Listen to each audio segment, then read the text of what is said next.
kvöld. Ég býð ykkur velkomin til 644. fundar bæjarstjórnar og segi fund settan.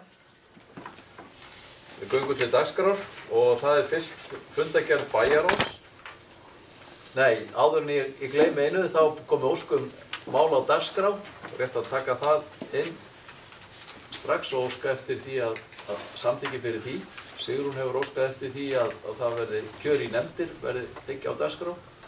Og ég legg til að við setjum það aftast á dagskrána eins og við höfum gjarnan gert. Þeir sem samþykkja það ekki og svo gefa merki. Takk fyrir. En þá það fundargerð bæjarráðs og það var 1199. fundur sem haldinn var 12. febrúar. Orðið laust fundargerðina, Bjarki gjör svo vel.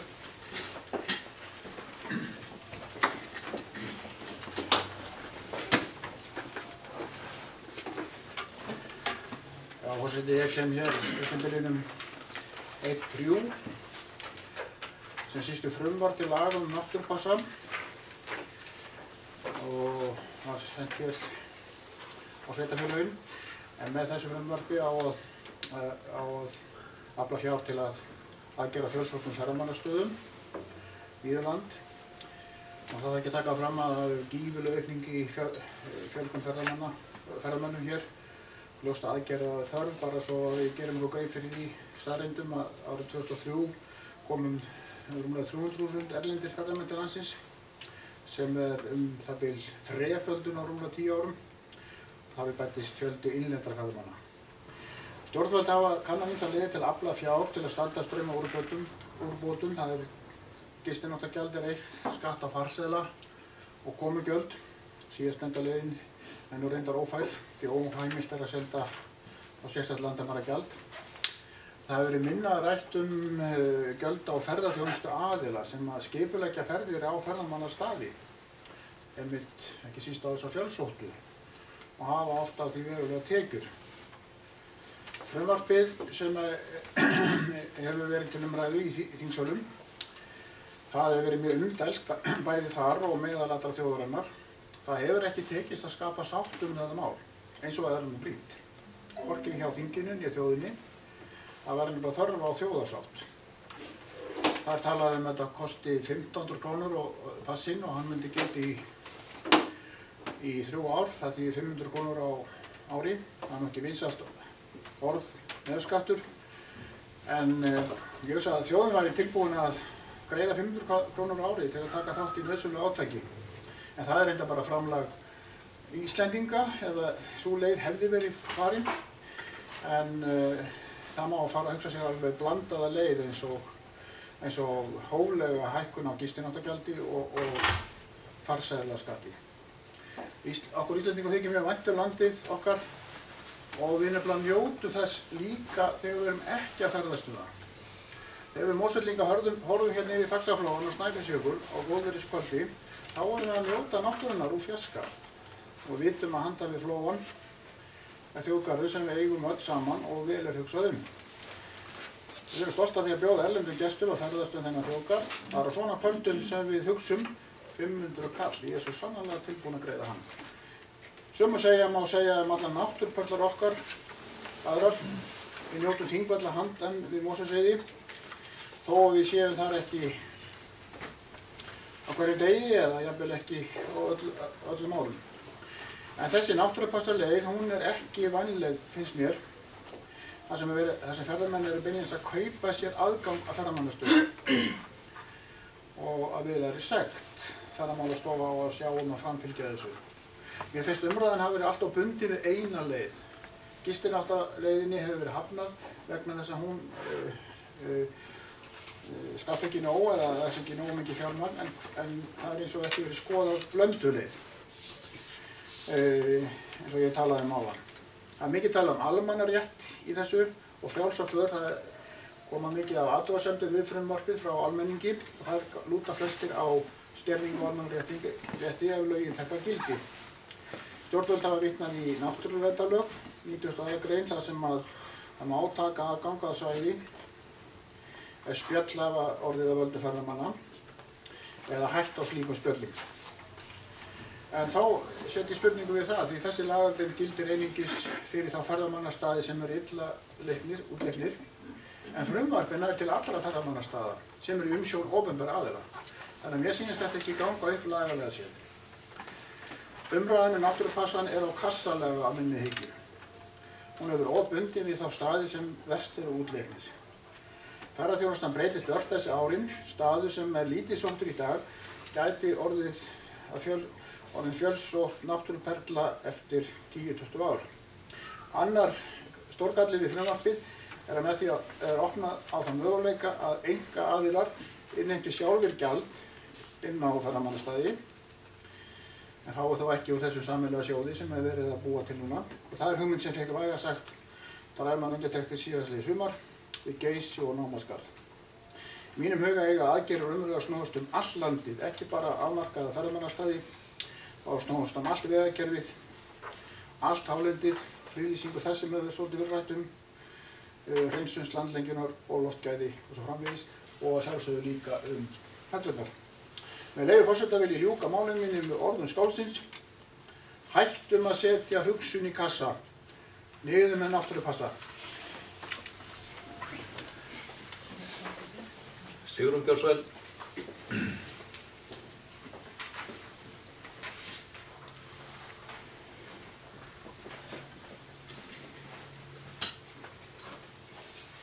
Já, ágæti forseti, ég kem hér fram undir sama lið og Bjarki. Það erindi Alþingis varðandi umsögn frumvarp að lögum náttúrupassa. Á síðasta bæjarráðsfundi spannst mikil umræða hvort senda ætti erindi hins háa Alþingis til umsagnar umhverfisnefndar og sýndi sitt hverjum. Sumir vildu alls ekki senda það áfram til umhverfisnefndar, en aðrir voru því sammála, en ekki til þess að gera það umsögn, heldur einungis til kynningar. Og þetta olli mér vonbrigðum af því að sjálfur löggjafinn var hér að óska eftir umsögn þetta risavaxna mál, og mér hefði þótt sjálfsagt og íbúahreyfingunni að þetta færi bara beint til umhverfisnefndar. Frumvarp náttúrupassa stór mál og reyndar svo stórt að fá mál eru stærri, því það snertir aðgengi fólks að sjálfri náttúru Íslands. Rökin sem bæjarráðsmenn notuðu voru að málið væru skiptar skoðanir, en gefur það ekki einmitt til kynna að máli þarf að ræða í fagnefnd. Auðvitað íbúahreyfingin þakklát fyrir að hafa fengið framgengt að máli var yfir höfuð sent til umhverfisnefndar. En ég tel að við í bæjarráði þurfum að endurskoða hvernig við afgreiðum mál í ljósi þessa máls, að það þótti ekki sjálfsagt að senda þetta beint til umhverfisnefndar. Bryndís Gjörsvel.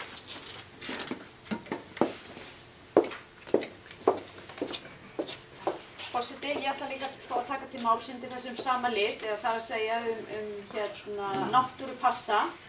Og eins og við þekkjum sem sitjum í bæjarráði, þá fáum við fjöldan allan af frumvörpum sendan til okkar frá löggjafanum, þar sem okkur boðið að koma með athugasemdir ef við höfum einhverjum.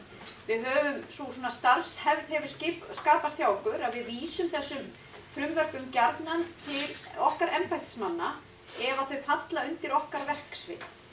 Þegar mál að ræða sem að kannski beint koma ekki inn á verksvið sveitarfélagsins, og sérstaklega ef það það pólitískur ágreiningur, þá höfum við yfirleitt lagt málið fram.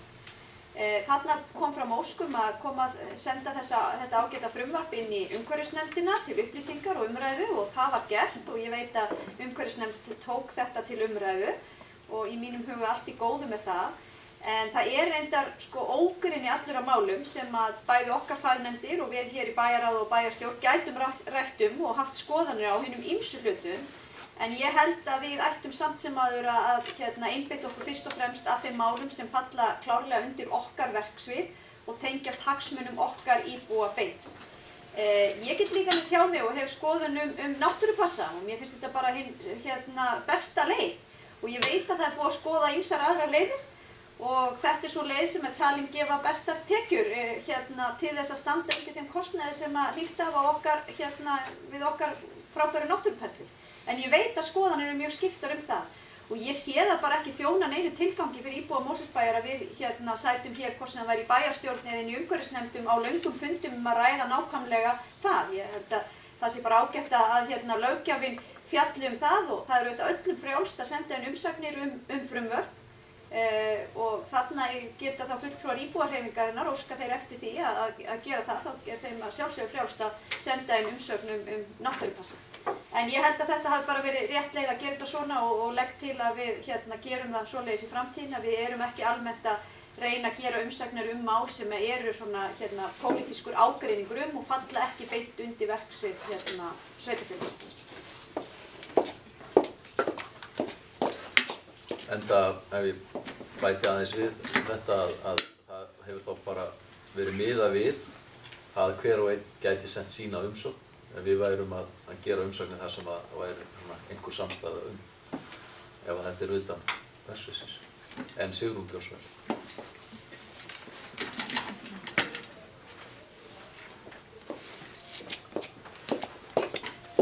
Já, ágætu forseti. Ég get ekki verið sammála því að það komi sveitarfélögum takmarka við þegar að verið er eða til stendur að skattleggja alla íbúa landsins. Skipulagsmál eru á höndum sveitarfélaga og þar komum við heilmikið inn á náttúruvernd og hvernig farið er með náttúruperlu landsins. Þannig að það er varla hægt að segja að þetta komi sveitarfélögunum ekki við. En það sem að ég vildi bara segja, þetta er mjög stórt mál á landsvísu og þess vegna finnst mér ástæða til að Mosfellsbær sendi þá og það er Alþingi sem er að biðja umsögn og þess vegna finnst mér að Mosfellsbær ætti að senda þó allavega fagnefndunum málin til umsagnar. Haraldur Gjórsveit. Já, forseti. Þá að ræða þetta sagamál bara östutt. Ítreka það sem kom hérna fram í máli Bryndísar og leiðrétta það sem kom hérna fram í máli Sigrúnar.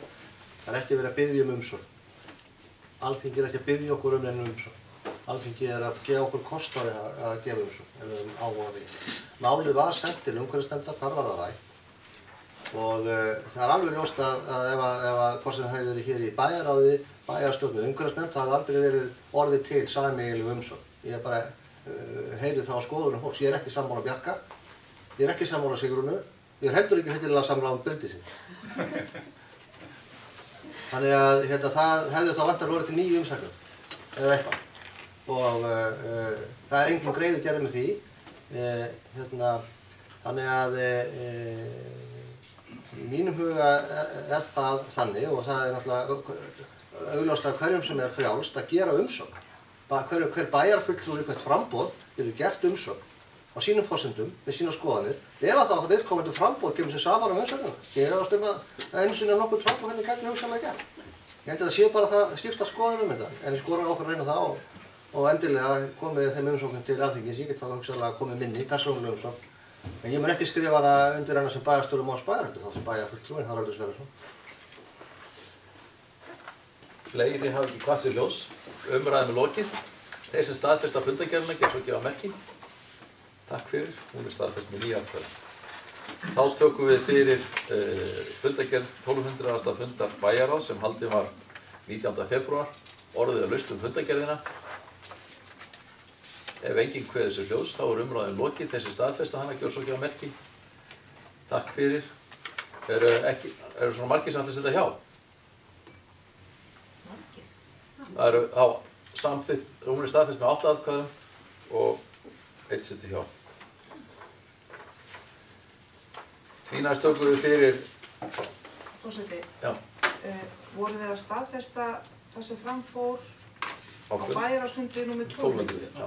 Sem þú vorum að staðfesta að sá fundur fari fram og svona fari fram og... Já. Þá það fundagerð fjölskyldunefndar, það fundagerð 227. fundar sem haldið var 18. febrúar, orðið laust fundagerðina. Kolbrún, gjör svo vel.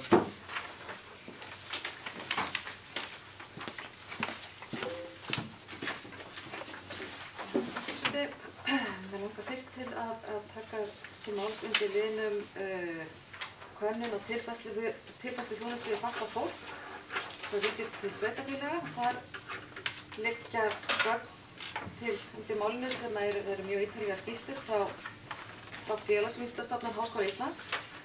Og þar Mosfellsbær sérstaklega tekin út til samanburðar við önnur sveitarfélög. Og það svona, svo sem ekki hægt að fara að taka einhverja einstaka punkta þar út, en mér sýnist svona á heildina litið þá margt sem við þurfum að athuga. Þarna voru 30% notenda á hverju þjónustusvæði spurðir og þarna voru 15 fullorðnir, meðalaldurinn var 39 ár, eða tæplega 40 ár.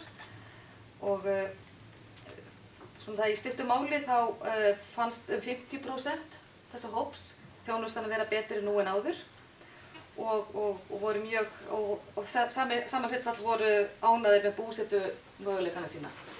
Þannig að það sem mér kannski sló mig í þessari skýrslu, það var félagsleg staða fatlaðra barna í Mosfellsbæ og væntanlega á fleiri stöðum. Og þar að mörgu að hyggja þann þátt varðar, líðan og svona líðan í skóla og svona tómstundar möguleika.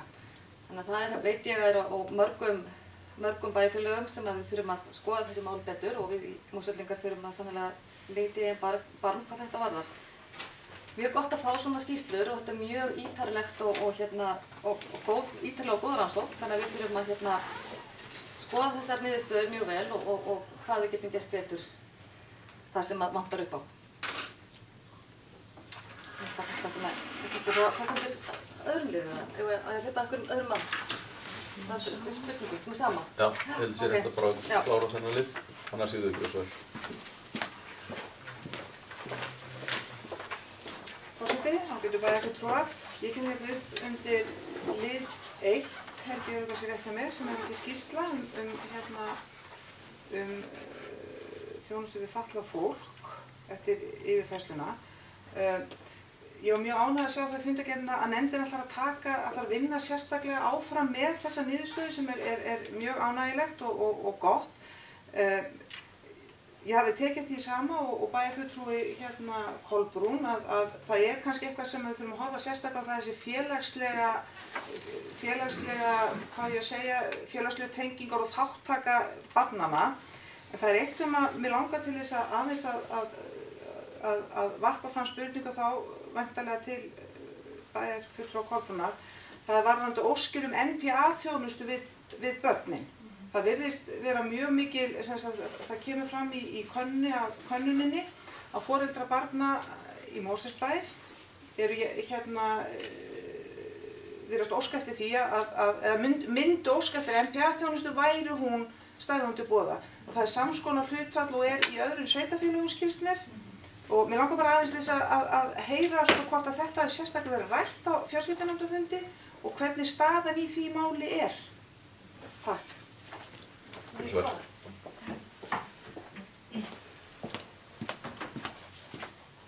Já, takk fyrir það spurningu alveg sem við. Reglurnar eru þannig að það eru að yngri en 18 ára fara ekki á NPA-samning. Þetta er svona þeir sem þetta er hugsað þannig að þú ert orðinn fullorðinn einstaklingur og ofta geta, þetta er ákveðið verkfæri til sjálfshjálpar og sjálfsbjargar. Þannig að það eru aðra leiðir fyrir foreldra fatlaðra barna og ég veit að það eru óskir foreldra, ég heyrt þetta. En reglurnar eru svona en það er ekkert sem segir að við getum ekki endurskoða það. Þannig að við þurfum eiginlega bara að skoða þetta betur.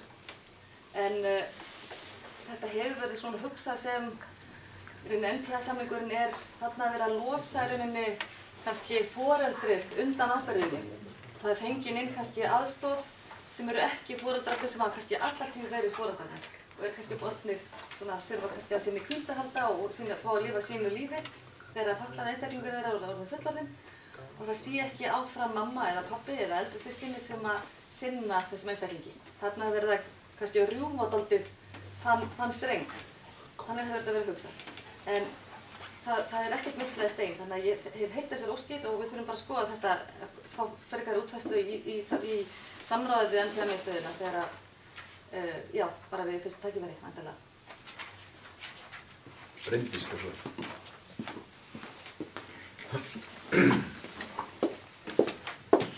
Já, forseti, mér langaði líka til að taka til máls undir þessum sama lið, ég upplýst. En það kannski sló mér svona svolítið í þessari skýrslu. Ég hélt að það væri svona almenn ánægja með þessa yfirfærslu og ég verð að viðurkenna, ég átti einhvern veginn von á því að sjá það skýrar í þessari rannsókn sem ég fannst ekki. Ég held að ég muni rétt að það hafi verið 24%, flestir töldu nú bara ekkert hafa breyst sko við yfirfærsluna í þjónustunni, en 24% sögðu sko að hún hefði batnað og 24% sögðu að hún hefði versnað. Og þá langaði mér svo einmitt að vita hvort að það væri greining til á því hvort að það væri til dæmis meira, nú velti ég þessu fyrir mig, hvort það geti verið frekar í minni sveitarfélögunum, semst út á landi, að þar hafi fólk frekar fundið fyrir því eða teldi að þjónustan hefði versnað eða hvort að þetta væri dreift alveg eins yfir landið. En mér fannst ég líka sko þegar maður var að renna í gegnum þá skýrslu, og þetta er náttúrulega mikið verið til umræðu hérna á sveitarstjórnarstiginu, þessi yfirfærsla og kostnaðurinn við yfirfærsluna og hvort að hann hafi verið rétt metinn og sitt sýnist hverjum í því og flest held ég við séum nú sammála að hann hefur nú frekar verið vanmetinn heldur en hitt. Og að sjá það svo í skýrslunni að það er augljóslega þörf fyrir meiri þjónustu. Og meiri þjónusta hlýtur líka að kosta meiri peninga og það svona kannski ýtir undir það að við þurfum að ræða það enn frekar og ítarlegra við ríkið hvort að það þurfi meira fjármagn að fylgja þessum málaflokki. Mér fannst það líka áhugavert, athyglisvert að foreldrar barna voru almennt óánægðari eftir því sem að börnin voru eldri. Ánægjan var þar að segja mjög mikil töluvert mikil hjá yngri börnum og en svona eins og hún var eitthvað aðeins minni eftir því sem börnin eldust. Og þá er ég nú að miða við stóru skýrsluna heilt yfir, en við sjáum það mjög gjarnan hér þegar við til dæmis förum í heimsóknir og stofnanir að ég held að við séum að sinna fötluðum börnum á leikskólanum okkar mjög vel. Og við höfum mikið af fagfólki og góða aðstöðu. Við erum að gera það líka í grunnskólanum og þar höfum við verið að byggja upp sérstakt svona sérkennsluver eins og í Lágafellsskóla sem við skoðum og sérstaklega þegar við fórum í heimsóknina þar. En ég hef allavega rætt það svolítið við formann fjölskyldunefndar og við höfum svona lýst ákveðnum áhyggjum yfir varðandi svona félagslega þáttinn leið og börnin eldast. Kannski miklu auðveldara innan sveitar að koma til móts við þarfir fatlaðra barna þegar þau eru yngri.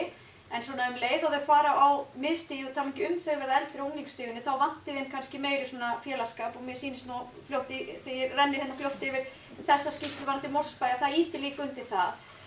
Og þá vil ég líka ljá máls á því sem ég held við höfum nú líka rætt hvort að við þurfum að ræða það meira á vettvangi sveitarfélaga á höfuðborgarsvæðinu að gera þetta eitthvað meira sameiginlega. Og ég held að sé algjörlega vonlaust að við getum svona uppfyllt þessar félagsþarfir þessara fötluðu barna hér í okkar litla sveitarfélagi og það sé nær að horfa á svona ákveðin svæði á höfuðborgarsvæðinu þar sem hægt var að vera með slíka þjónustu. Takk. Já, Haraldur er næstur, en bara kannski nefna það að það þarf að fara varlega með svona prósentureikninga þegar að þýðið er smátt eða fáir eru og þannig að það getur verið mjög villandi prósentutölurnar að ef það er verið að tala um fjórðung og það eru 4 til dæmis í sýni eða sem er að svara.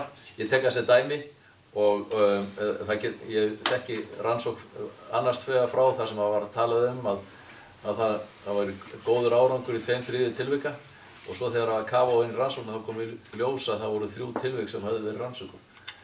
Má ég bregðast við þessu, forseti? Já, gjör svo vel. Já, forseti, ég ætla bara að ítreka tölurnar sem ég nefndi prósentutölurnar því ég var að taka 24% ánægð og óánægð. Þá er ég að vísa í allt úrtakið í heildarskýrslunni. Þannig að þar eru ansi margir á milli, en ég veit að þegar við förum að brjóta okkur niður í einstakar spurningar þá getur verið fáir á bak við þau svör. Haraldur, gjör svo vel. Já, forseti, það líka undir þessum lið þessa könnun þjónustu við fatlaða fólk. Það var mínum mati virðingarverð ákvörðun á sínum tíma að færa þennan málaflokk yfir til sveitarfélaganna.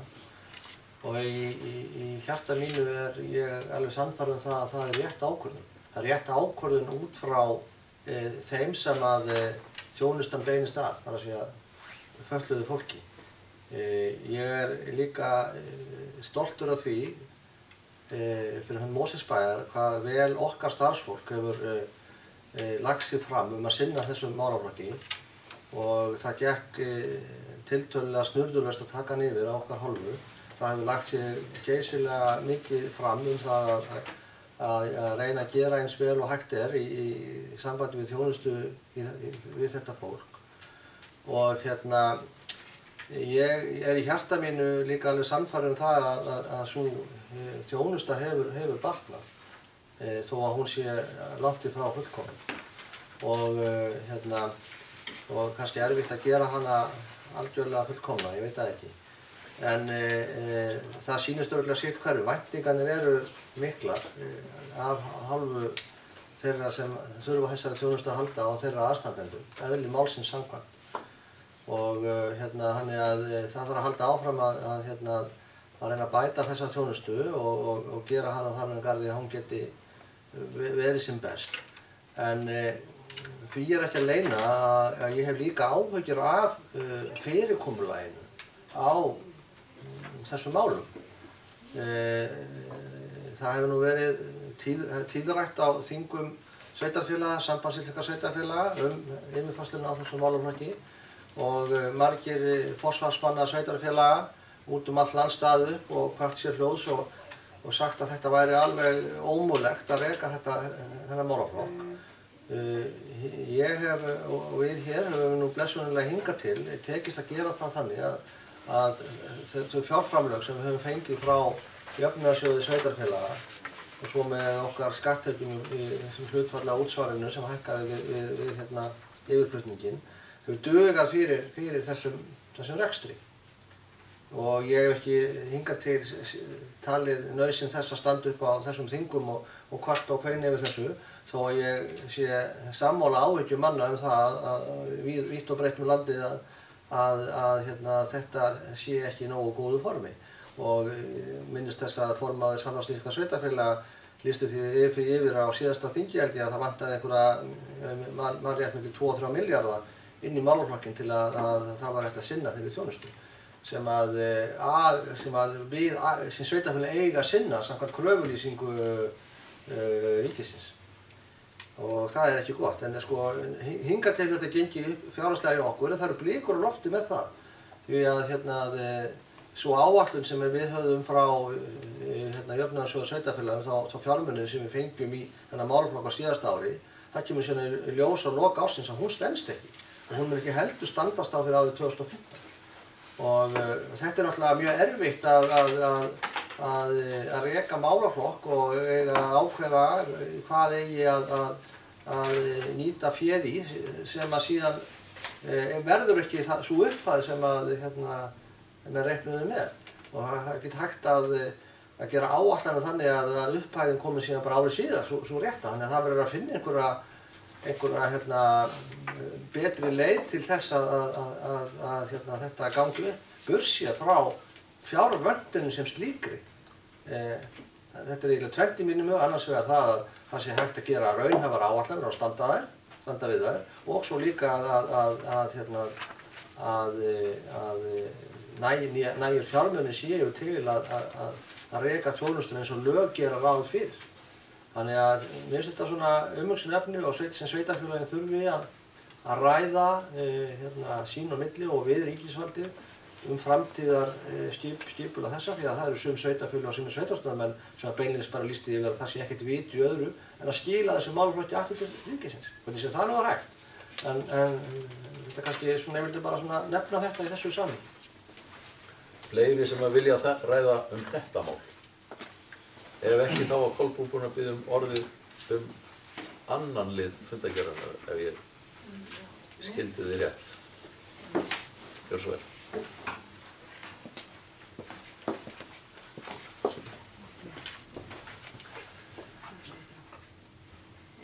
það varðandi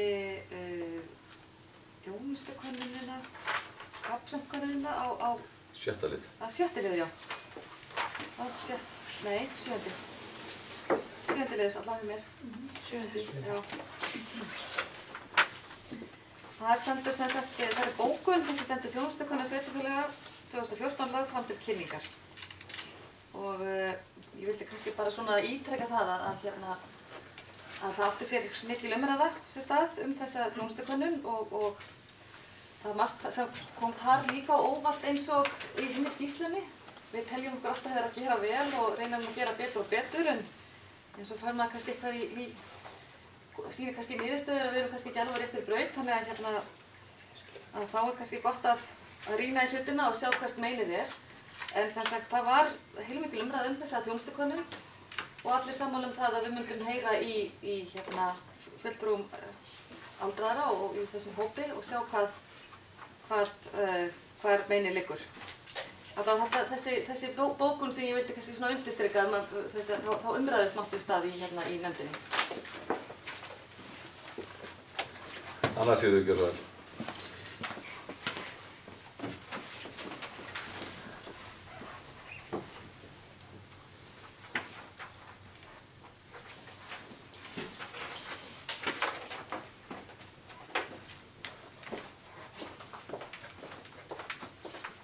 Forseti, bæjarfulltrúar, ég kem hérna upp líklega undir máli 5 sem að samkvæmt fundargerðinni náttúrulega tengist máli 4 sem er erindi lögreglustjórans óskum samstarf bæjaryfirvalda í málefnum varða heimilisofbeldi og mál nr. 5 það varða bakvaktir í barnaverndarmálum.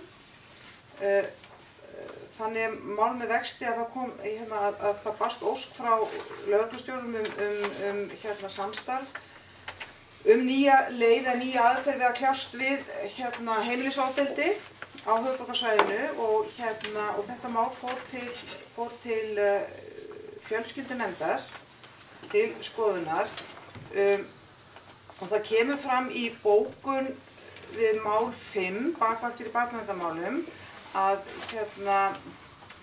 ef ég með leyfi forseta fæ að lesa hana bara, fjölskyldunefnd leggur til að starfsmönnum fjölskyldusviðs verði falið að kanna mögulega samþættingu bakvakta í barnaverndarmálum við bakvaktir í málum með varða heimilisofbeldi. Lagt er til að afgreiðslu erindis SSH verið frestað þar til möguleg samþætting bakvaktana hefur verið skoðuð, tilvitnun lýkur. Og þetta erindi SSH, það var að halda áfram gamla samkomulaginu bakvaktir í barnaverndarmálum í 2 mánuði með að væri verið að ákveða hvernig framhaldið yrði. Það var gerð könnun á reynslunni varðandi þessar bakvaktir og þá kom fram að öll sveitarfélögin voru ánægð með þetta samstarf að undanskilinni Reykjavík sem virtist telja þeir sem svöruðu fyrir hönd Reykjavíkur virtist telja að vinnuálag hefði aukist og voru ekki ánægð með að það var fólk utan bæjar fólk að sinna þeirra fólki og mín spurning eiginlega varðandi þetta að núna er hafið samstarf, skilst mér, eða undirbúningarsamstarfi þannig að Mosfellsbær flyst yfir í suður umdæmi, var áður með Reykjavík og Seltjarnarnesi, flyst yfir í samkvæmt þessum tillögum yfir í suður hlutann og sveitarfélögin þar, Hafnarfjörður og Kópavogur. Eru þið fleiri? Garðabær, já, Garðabær, hann er svo lítið sveitarfélag. Sem sagt eru fann að undirbúa þetta samstarf, en mér skilst á þessum plöggum sem fylgdu með til okkar að það sem sé verið að skoða hér er að við hættum við það samstarf sem við munum ekki taka þátt í þessum sameiginlegu vöktum vegna þess að við ætlum það sé vilji til að skoða að þessar barnaverndarmálavaktir verði sameinaði við þessar vaktir vegna heimilisofbeldis og ein rökin eru þau að það eru ekkert svo svakalega mörg tilfelli per ár.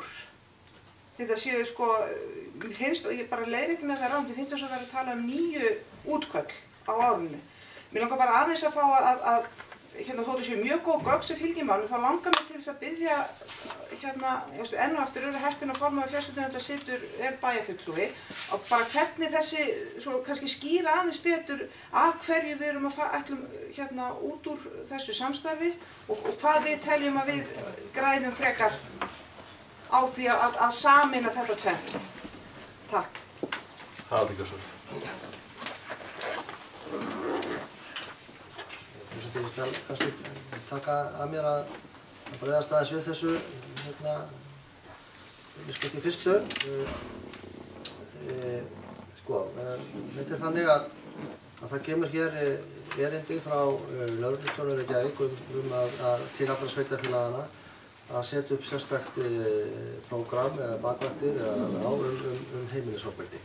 Og sú hugmyndafræði gengur út á það að öfugt við bakvaktafyrirkomulagi í barnaverndarmálum að það sé sami einstaklingurinn sem annars vegar fer á staðinn og bregst við þegar tilfelli á sér stað og síðan gengur frá málinu og vinnur allt í framhaldinu. Þannig að það í raun og veru ekki hægt að blanda þessum tveimur bakvaktum saman. Það sé bakvaktunum í barnaverndarmálunum sem þannig að þá eru einstaklingar sem eru kallaðar út og svo geta verið aðrir og viðkomandi sveitarfélagi eða sem vinna úr málinu og klára. Þannig að ef við sem raun og veru ekki búið að taka ákvörðun en ég veit að það mjög mikil jákvæðni og mikil jákvæðni í fjölskyldunefndinni og mikil jákvæðni hjá fólk á fjölskyldusviði að við getum tekið þátt í þessu verkefni. Að þá þarf að finna á því eitthvað nýtt fyrirkomulag. Og það líka ljóst að ég nú kannski kemur það líka upp að því ég átti ágætis samtal við framkvæmdastjóra fjölskyldusviðið þetta í dag. Þar sem það stóð nú til að þetta færi fyrir bæjarráð sem ára morgun, það náðist bara ekki að klára þau gögnarmilla, þannig að það fyrir bæjarráð næst. Þá hugmyndir að breyttu fyrirkomulagi. En það er líka ljóst að Reykjavíkurborg, eins og komið fram í máli í bæjarfulltrúa Önnu Sigríðar, að hefur ekki verið ánægt með þetta fyrirkomulag. Og óánægjan fyrst og fremst hjá starfsfólkinu sem að sinna þessum verkefnum. Og bara hreinskilnislega sagt, þá lýsir það sér bara þannig að þau vilja bara ekkert vera að sinna öðrum sveitarfélögum en Reykjavík. Finnst allt og langt að fara í Mosfellsbæ og þetta sé kvöð á þau og svo finnst þeim líka einhver leyti óþægilegt að það sé einhver aðrir sem að því það gerir eðli málsins samkvæmt Reykjavík mjög stór í þessu samstarfi, Mosfellsbæjar, Seltjarnarness og Reykjavíkur og bakvöktunum skiptir hlutfalli við stærð sveitarfélagana að þá það sjaldnar sem það lendur á Mosfellsbæ og enn sjaldnar hjá Seltjarnarnessi að vera á þessari bakvakt.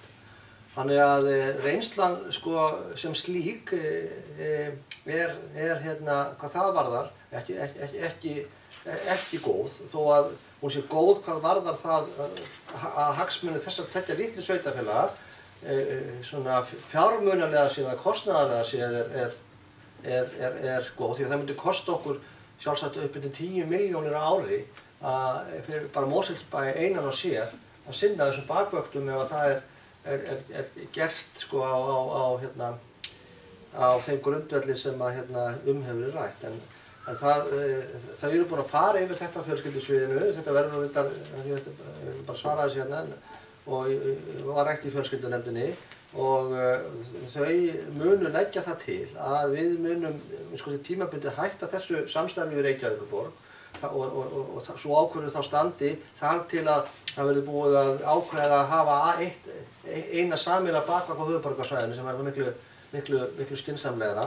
En við tökum þá þetta verkefni sem snýr að heimilisofbeldi og þá bakvöktum í barnaverndarmáli og búið til eina bakvakt á okkar vegum á meðan að það er ekki komið þetta allsherjar samráð eða samstarf. Og þau treysta sér til þess, það er einhver kostnaðarauki þessu samfara, hann er ekki stórvægilegur, en þau treysta sér til þess árinu 2015 að gera það, reka þetta svona innan ramma fjárhagsáætlunar.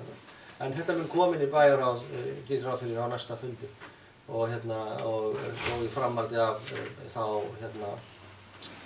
umfjöllun fjölskyldunefndar málið. Ég vona þetta svari því sem að var spurt. Formaður fjölskyldunefndar eitthvað bætt inn í eða eitthvað. Ég hef ekki alveg komið nóg skýrt saman. Það er Reykjavíkurborg af því að þarna átti að finna, á þessu fundi var markmið að finna, sem það var á vegum SSH, hvar við gætum unnið við þetta saman. Og kjörnir fulltrúar Reykjavíkurborgar hefðu mikið áhuga á þessu samstarfi og hafa alltaf tíð talað um það og kostina við þetta samstarf. En síðan kom það kannski á daginn að praktikinn og framkvæmdin var kannski heldur erfiðari heldur en þau áttu von á. Það er að segja stjórnir til þess að stjórna velferðarsviðinu í Reykjavíkurborg. En þannig að voru 2010 var landslagið kannski allt annað heldur en það er í dag. Núna búum við aðrar aðstæður og við erum að það er mikil reynsla af þessu verkefni sem að ríkislögreglustjóri er að boða. Þetta er sama verkefni að hún setti á laggirnar í Reykjanesbæ. Gríðarlega góðan og góðan árangur. Þannig að okkur finnst einhvern veginn í dag að hafandi þennan valkost í boði sem við höfðum ekki árið 2010, þá finnst mér að við ættum að skoða þetta alvarlega og þó að við séum kannski að kveðja þetta samstarf sem við vorum í. En ég veit að Reykjavíkurborg ætlar að hafa þetta tvöfalt, ætlar að halda fram þessum baráttum og að bæta í við sem kannski veitir ekki af þeim. En ég heldur fyrir okkur hér í Mosfellsbæ þá held ég að við ættum að horfa á þennan kost og bara í ljósi þess að aðstæður hafa breyst. Þannig að ég held að nú getum við kannski svolítið staðið veginn fótum hvað þetta málefni varðar, sem er mjög mikilvægt. En ég ítreka það að við höfum frumkvæðið þessu samstarfi við Reykjavíkurborg og það hefur margt gott komið út úr þessu en mér finnst að við ættum að skoða þennan nýja valkost sem er komið mjög ítarlega. Fleiri hafa ekki kvatt sér hljóðs. Umræðum er lokið. Þeir sem að staðfesta fundargerðina, gjörðu svo gefa merki. Takk fyrir. Hún er staðfest með 9 atkvæðum. Þá tökum við fyrir næst fundargerð fræðslunefndar sem var fundargerð 304. fundar sem haldið var 17. febrúar. Sigrún gjörðu svo vel.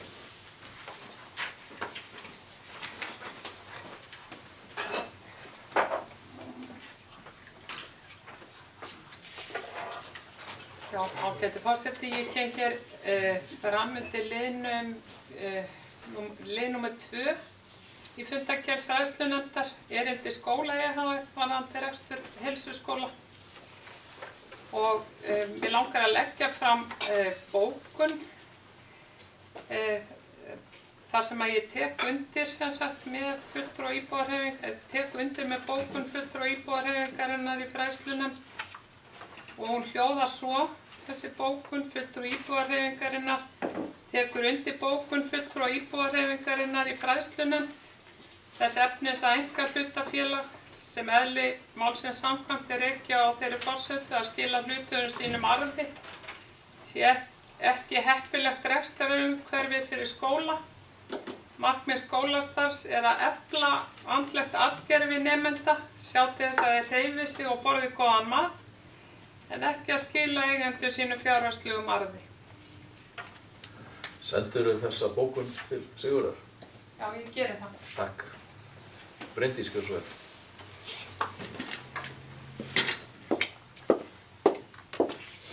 Já, forseti, ég kem líka hér upp undir erindi 2 í fundargerð fræðslunefndar, erindi skóla og EHF varðandi rekstur heilsuskóla í Mosfellsbæ.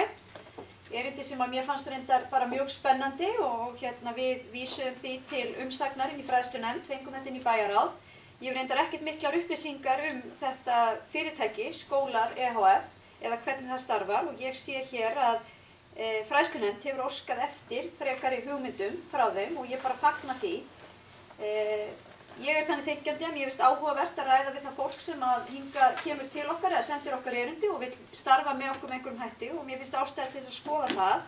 En ég nauti mitt bókun fulltrúa íbúðarhreyfingarinnar í fræðslunefnd þar sem að farið yfir það að engar hlutafélög hafi það að leiðarljósi að gefa af sér fjárhagslegan arð. En íbúðarhreyfingin telur þessa þróun, fyrirgefðu með leyfi forseta, varhuga verða í ljósi sögu einkavæðingar á mannvirkjum og stofnunum bæjarins. Og ég bara hreinlega velti fyrir mig í hvað er íbúðarhreyfingin að vísa í þessari bókun sinni.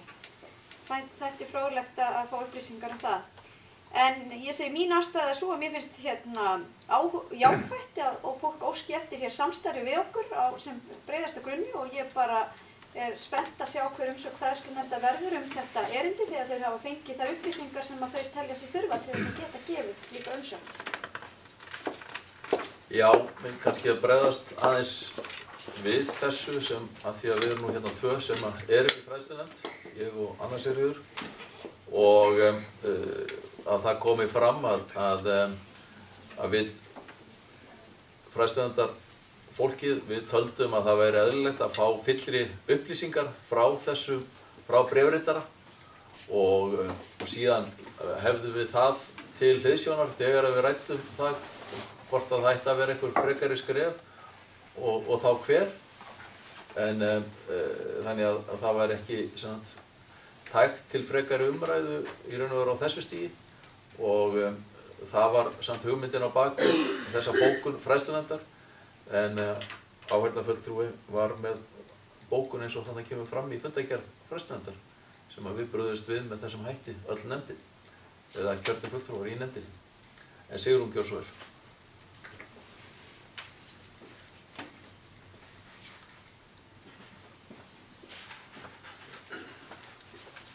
Já, ágæti forseti, ég er hér að svara Bryndísi Haraldsdóttur varðandi hvað átt er við í bókun íbúðarhreyfingarinnar í fræðslunefnd þegar talað er einkavæðingu mannvirkja hér á vegum bæjarins í Mosfellsbæ.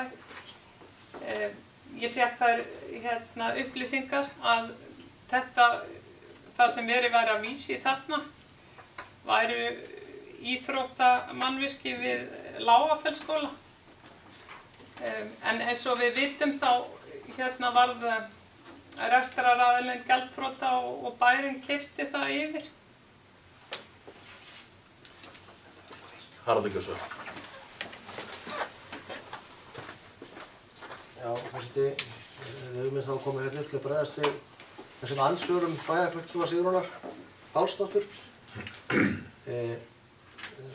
Það er oft ágætt þegar fólk bókar eða hefur skoðanir, sérstaklega þegar það er í þeim hlutverkum að það að tala fyrir hönd bæjarbúa og hafa skoðanir á því hvað eru þeir að gera, það sé þá þau kynni sér aðeins hvað málið snýst. Í þessu tilfelli er að vera að tala íþróttamiðstöðina Lágafell, svo við förum aðeins yfir það, að þá var þar mannvirki byggt með svokölluðu public-private partnership fyrirkomulagi. Einkavæðingu í þess orðskilningi algjörlega af og frá að væri að ræða. Það var samstarf sveitarfélagsins og byggingafyrirtækis, rekstrarfyrirtæki sem hét Nýsir og hefur orðið gjaldþrota að byggja íþróttamiðstöð Lágafell og síðan var samningur við þessara tveggja aðila við rekstrarfélagið og reksturinn. Áður en Nýsir var gjaldþrota þá var það samkomulagi að Mosfellsbær yfirtæki mannvirkið vegna rekstrar örðugleika fyrirtækisins. Það hins vegar gerði það að verkum og það ætti nú kannski bæjarfulltrúinn og þá fulltrúinn í fræðslunefnd og þá fulltrúa sem eru að tjá sig svona hluti, gerði það að verkum að Mosfellsbær eignaðist þetta mannvirki á afar hagstæðum kjörum. Mosfellsbær yfirtók þetta mannvirki á 1.020 milljónir með því að yfirtaka lán og reyndar gerði leið samningum við lánadrottinn byggingar eða rekstraraðilans skuldbreytingur og niðurfellingar á þeim. Ég hugsa endurkostnaðar verið svona mannvirkisdag sé einhvers staðar milli 3 og 4 milljarðar. Þannig að ég held að maður ætti að vara sig þegar maður tala hlutina á þessum nótum, því það er ábyrgðarhluti okkar sem hér erum að tala hlutina eins og eru, gefa réttar upplýsingar og fara yfir það með þeim hætti. Þannig eiga að umgangast bæjarbúana sem hafa kosið okkur til þess að vinna fyrir þá. Ekki til þess að segja rangar upplýsingar eða segja rangt frá eða koma þeim skilaboðum með þeim hugsanahætti inn að eitthvað hafi verið öðruvísi en það er.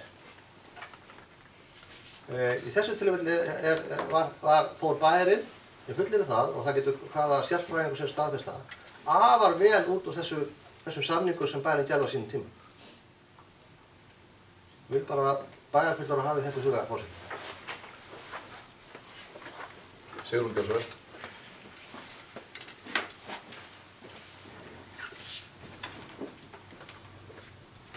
Já, ágæti forseti. Mér þótti Haraldur Sverrisson fara ansi mikið út víðan völl í þessum andmælum sínum við svari mínu. Ég hef ekki ennþá á þessu svari Haraldar. Var ekki að skilja hvað ég hafði sagt rangt. Og ég bara bið þig að útskýra það hér nánar. Haraldur Björnsson. Forseti, það kemur fram í bókun fulltrúa íbúðarhreyfingarinnar frá því í fræðslunefnd og sem að bæjarfulltrúinn staðfesti að það er talað fulltrúi íbúðar eftirfarandi bókuna og grundvöllun og rekstrarform allt í lagi með það. Ég var til fjárhagslegan arð og hann lenti barnanna og allt í lagi með það. Einnig getur,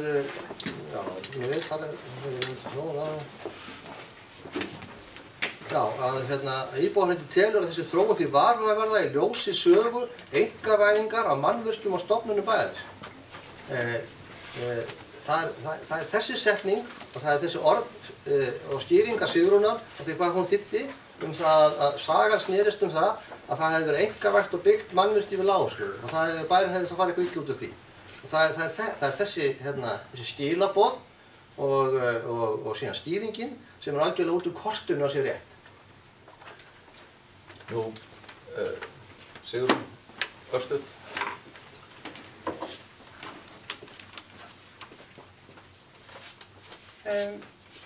Ágæti forseti, ég er ennþá ekki búin að fá svara við því hvað ég fór vitlaust með þarna. Málið er að þetta var sem sagt enga rekstur og þetta var einkarekstur sem var gjaldþrota. Þetta módel var pröfað víða land með hrikalegum afleiðingum, meðal annars fyrir íbúa Reykjanesbæjar og það var í rauninni það sem verið var að vara við í þessari bóku. Kannski rétt að halda því til haga að það er grundvallarmunur á þessum tveimur rekstrarformum sem maður er að tala þarna, annars vegar Reykjanesbæ og hér í Mosfellsbæ, en Bryndís gjör svo vel.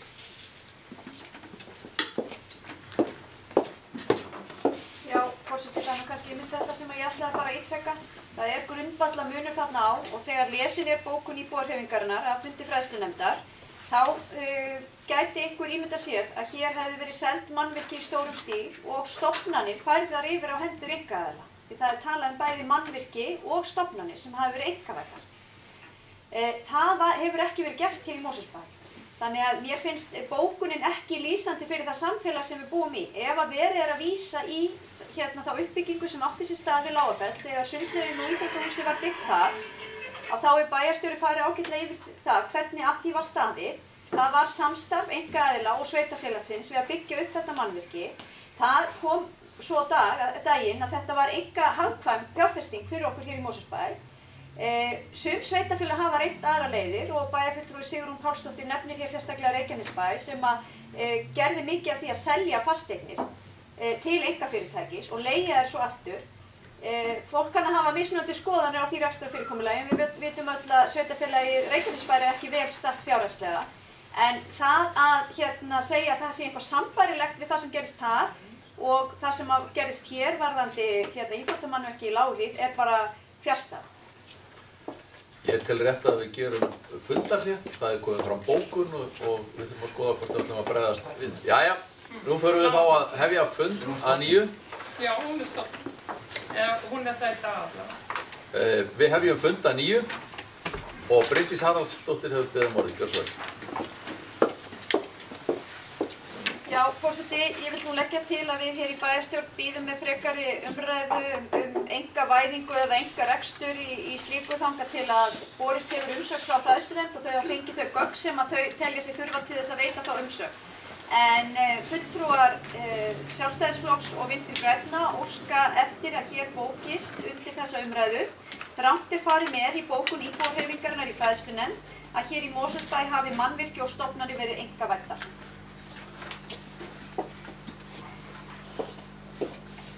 Fleiri hafa ekki óskað eftir að taka til máls. Umræðum því lokið.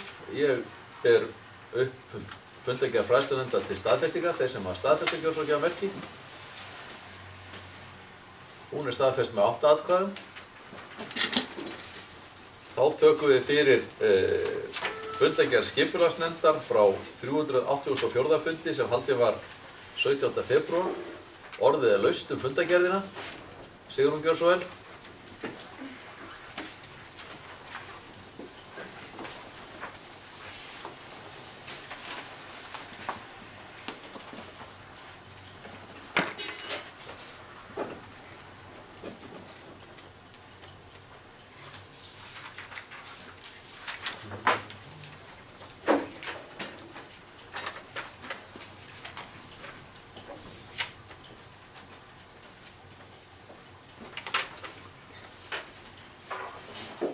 Já, ég að koma hér upp undir 5. lið fundargerðar skipulagsnefndar númer 384 og ég hérna við tillögu en áður en að ég ber upp tillöguna þá langar mig að segja þetta.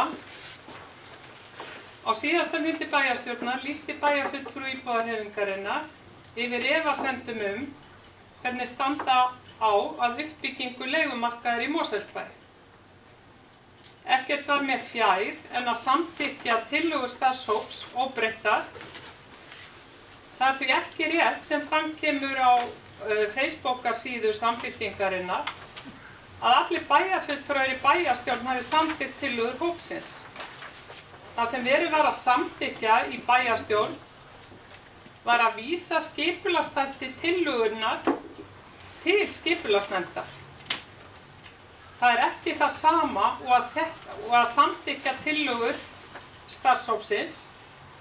Tillögur starfshópsins voru aldrei bornar undir atkvæði í bæjarráð. Hvað þá heldur í bæjarstjórn? Ég vonast því eftir að bæjarfulltrúar Samfylkingarinnar leiðrétti þennan misskilning á heimasíðunni. Og mér langar til að lesa upp niðurstöðu bæjarráðs Mosfellsbæjar sem að leiddi til þess að þetta erindi fór til skipulagsnefndar. Það segir bara ekkert það að þessar tillögur starfshópsins hafi verið samþykktar. En hér stendur: samþykkt með 3 atkvæðum að vísa til skipulagsnefndar því verkefni að útfæra lóðir undir húsnæði í Þverholti í samræðum við tillögu batterísins. Það ekki minnst á að verið sé að bera þessa tillögu undir atkvæði. En tillaga íbúahreyfingarinnar varðandi miðbæjarskipulag hljómar svo: fulltrúi íbúahreyfingarinnar í bæjarstjórn leggur til að afgreiðslu þessa máls verði frestað þar sem engin fagleg greining hefur farið fram á því hvort þær 30 leiguíbúðir sem þarna á að byggja leiði til lækkunar leiguverðs. Starfshópur S, B og V-lista heldur því fram að svo sé án þess að færa fyrir því haldbær rök. Í blindni því haldið fram að auki framboð á íbúðum lækki leiguverð. Hvað með ástandi sem hér ríkti fyrir hrun? Framboð aldrei verið meira og íbúðaverð aldrei hærra. Á málflutningi starfshópsins má greina að tillögurnar skortir faglegan undirbúning. Það á ekki að nota jöfnunartæki velferðarsamfélagsins til að styðja við bakið á þeim sem þurfa á því að halda. Til að byggja upp almennan leigumarkað þurfa sveitarfélög að nota einmitt þessi jöfnunartæki velferðarsamfélagsins. Annað tálsýn. Markaðsöflin hugsa héðinni frá sem hingað til eigin hag, ekki náungan sem á ekki fyrir leigunni. Hingað til hafa ríki, sveitarfélög, hagsmunasamtök launafólks, húsnæðissamvinnufélög og svo framvegis séð að skapa réttar aðstæður í húsnæðismálum þjóðarinnar. Í tillögum starfshópsins örlar ekki á þeirri jafnræðis eða velferðarhugsun. Númer 3. Íbúahreyfingin telur einnig að staðsetning lóðanna ýti undir hátt leiguverð. Dýri byggingareitir sem kalla á dýra bílakjallara. Íbúarnar þjóna því ekki þeim sem mest þurfa á þeim að halda, það ungu fólki, efnaminni fjölskyldum og einstaklingum. Númer 4. Þeirri spurningu hefur ekki verið svarað hvaða áhrif uppbygging nú í miðbænum hefur á þeim svæðum sem enn í sárum eftir hrun og eru smá saman að byggjast upp. Veldur þessi uppbygging töfum þar? Þessu þarf að svara. Það er göfugt verkefni að byggja upp leigumarkað í Mosfellsbæ. Það gæti meira að segja orðið mikið lyftistöng fyrir sveitarfélagið að laða að ungt fólk sem á langa starfsævi fyrir höndum. Eins og staðan fela tillögurnar það ekki í sér. Íbúahreyfingin leggur því til að máli verði skoðað frá grunni og skipulagi lóðanna frestað. Fæ ég eintaka af þessari tillögu? Já, Anna Sigurðardóttir. Forseti, aðeins að fá að bregðast upp á beint hérna til okkar fulltrúa Samfylkingarinnar að við þurfum að leiðrétta færslu á Facebook-síðu félagsins. Ég átta mig ekki alveg á hvað á að leiðrétta. Tillögur starfshópsins voru samþykktar einróma í bæjarráði og ákveðið að senda málið þá rétta leið til vinnslu í skipulagsnefnd. Þessi fundagerð kom síðan fyrir bæjarstjórn og fundagerðin var samþykkt með 9 greiddum atkvæðum á þeim bæjarstjórnarfundi. Það er allir bæjarfulltrúar greiddu atkvæði fyrirvaralaust þá fundagerð þar sem þessi afgreiðsla kom fram. Þannig ég átta mig ekki á hverju á að breyta í þessari færslu. Haraldur Gjörsson.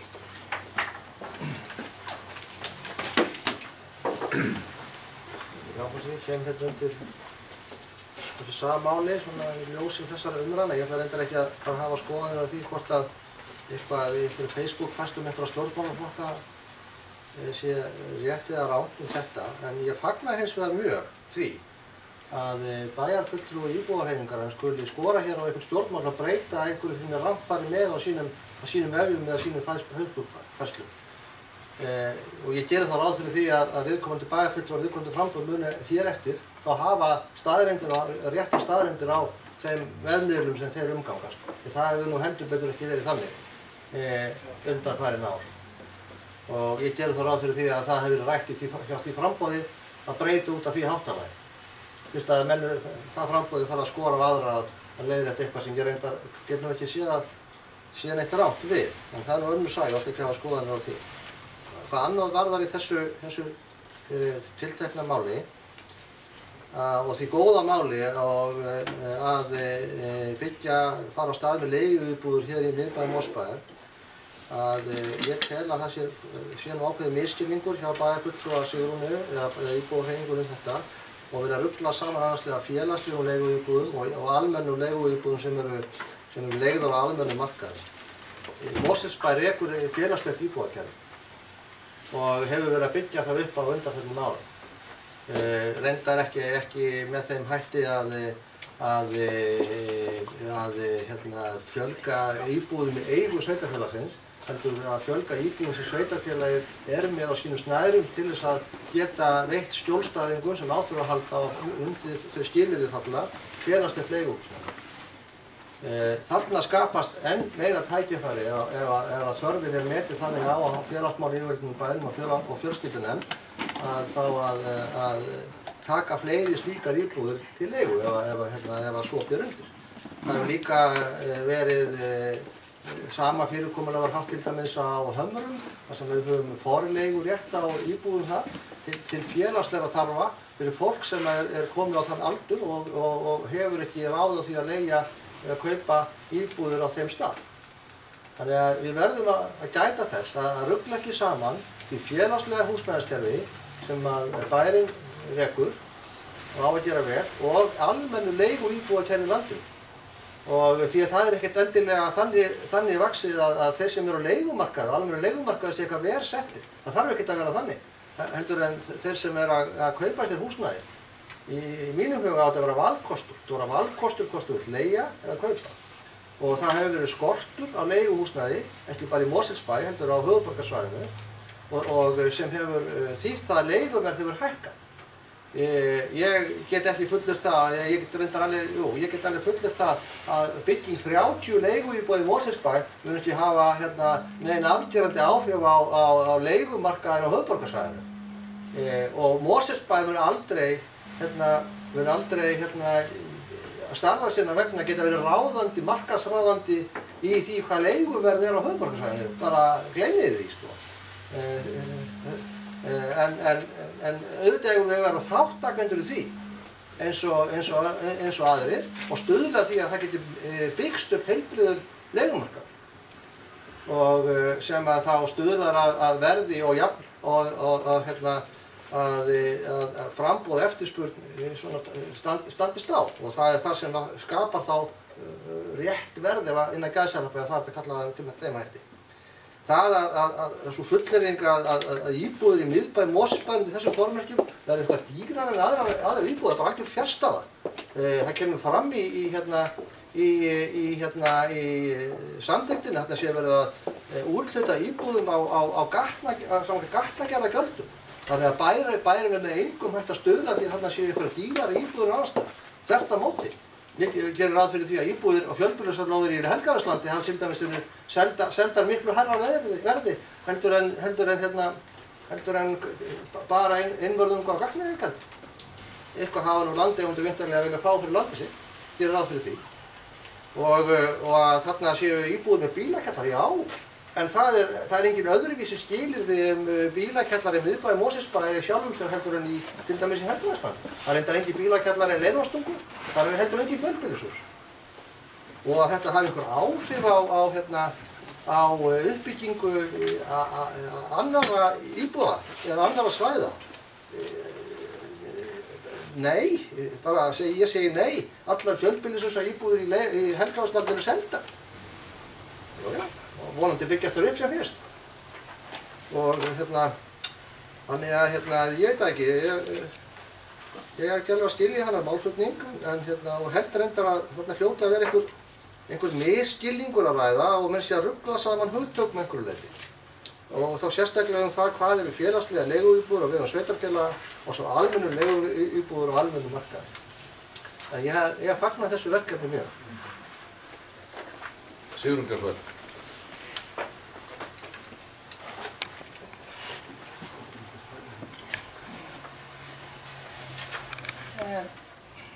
Bæjarstjórnar,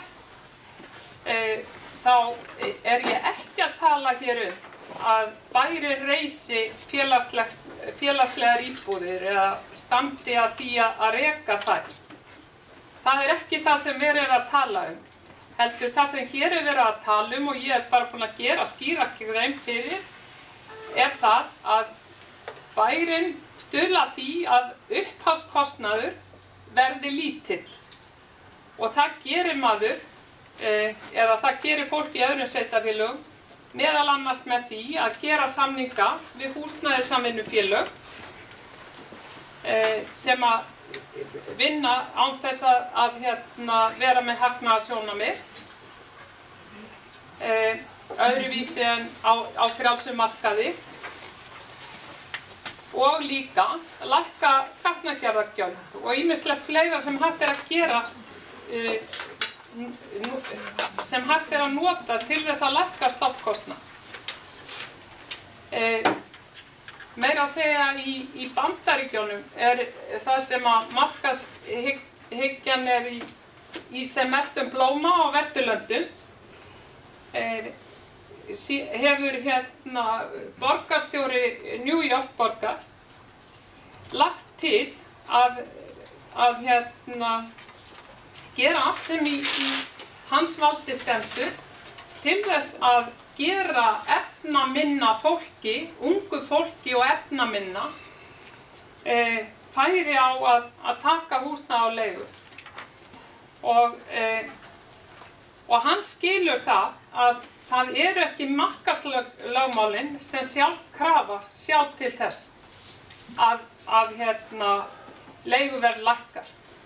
Það þarf að nota þau tæki sem það þarf að nota jöfnunartæki sveitarfélagsins og bara samfélagsins til þess að lækka leiguverð og bara gera þessa hugmynd yfir höfuð mögulega að stórefla leigumarkað á Íslandi. Og það er alveg rétt hjá Haraldi að 30 íbúðir í miðbæ Mosfellsbæjar eru bara eins og dropi í hafið. Það þyrfti í rauninni að standa mun betur að þessu og undirbúa þetta líka málefnalega mun betur heldur en gert hefur verið. Kannski áður en lengra er haldið er rétt að lesa bókun sem var í bæjarráði til upplýsinga fyrir þá sem að horfa á þessa upptöku og hlusta að þetta er bæjarráðsfundur sem var haldinn 29. janúar og þar var fjallað tillögu þessara nefndar eða starfshóps leiguíbúðir og þar var samþykkt með 3 atkvæðum að vísa til skipulagsnefndar því verkefni að útfæra lóðir undir húsnæði í Þverholti í samræmi við tillögu batterísins, jafnframt að umhverfissviði verði falið að hefja gerð útboðsgagna á grundvelli tillögunnar. Starfshópi leiguíbúðir er þakkað fyrir vel unnin störf. Þannig að bókunin í heild sinni sé lesin og það sé skýrt hvað þar stendur. Það síðan má gera ráð fyrir því að þessar tillögur komi aftur til bæjarráðs þegar umhverfissviðið hefur lokið gerð þessar útboðsgagna og til endanlega staðfestingar. En þannig að öllu sé til haga haldið. Bryndís, gjörðu svo vel.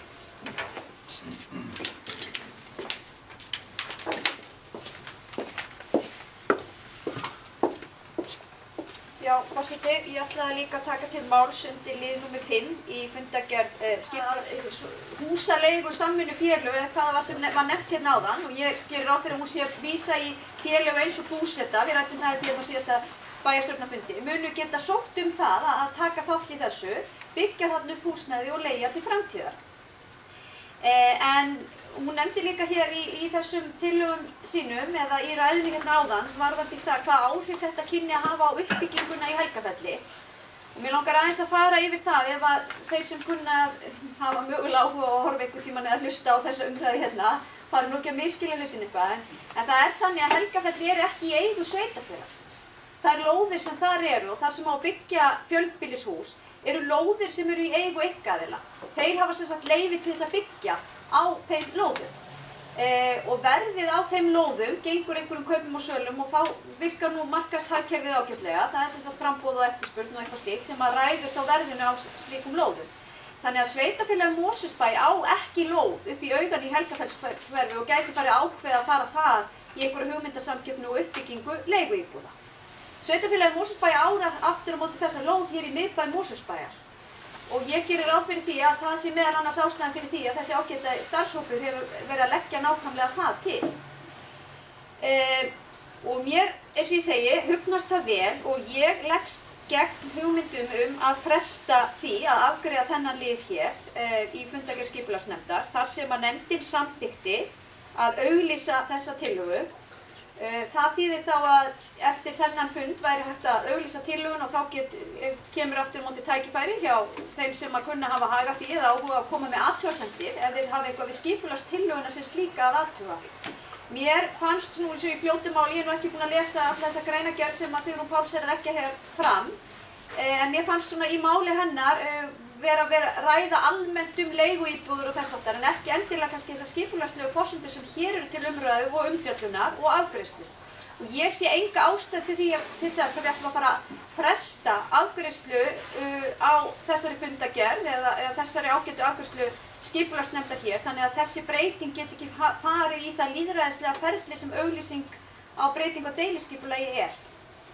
Þannig að ég legg eindregið til að við samþykkjum þessa fundargerð skipulagsnefndar og þetta mál fái þá afgreiðslu sem að það þarf að hafa. Svo getum við hér aftur væntanlega í tengslum við einhverja auglýsingu eða hugmyndasamkeppni á þessu rætt þá varðandi leigumarkaðinn, hvort að það sé þörf á fleiri leiguíbúðum í Mosfellsbæ eða ekki og hvers konar leiguíbúðum. Ég tek reyndar undir það mér fannst svona örla á hér í umræðinni einhvers miskilning á því annars vegar félagslegar leiguíbúðir og hins vegar leiguíbúðir út á hinum frjálsa markaði. Skilaði þessari vinnu varðandi leiguíbúðirnar. Hann var stofnaður á síðasta kjörtímabili. Fulltrúi íbúðarhreyfingarinnar á því tímabili. Það er bara engan áhuga að sinna þessu mál. Ég man ekki eftir að hann hefði bókað nokkuð skapaðan hlut það að hann væri á móti leiguíbúðum eða hefði áhuga að vera í þessu starfsfólk. Þeir getur rætt, Sigurður Pálsson ræði það væntanlega við sinn varabæjarfulltrúa. Það er rangt að fulltrúar Samfylkingarinnar hafi haldið einhvern tímann fram að bygging leiguíbúða hér í miðbæ Mosfellsbæjar muni lækka leiguverð. Við höfum bara aldrei sagt það. Við lítum fyrst og fremst á það að bygging leiguíbúða á almennum markaði og við gerum skýrar greinarmun á því þegar það verður að byggja leiguíbúði fyrir almenna markað eða fyrir félagslegt húsnæði. Ég vonast hins vegar til þess, eins og ég heyrði hér að bæjarstjóri sagði hér að það myndi koma möguleiki á því með byggingu þessara íbúða sem er verið að ræða verði hægt að taka þar eitthvað undir félagslegt húsnæði. Ég fagna því.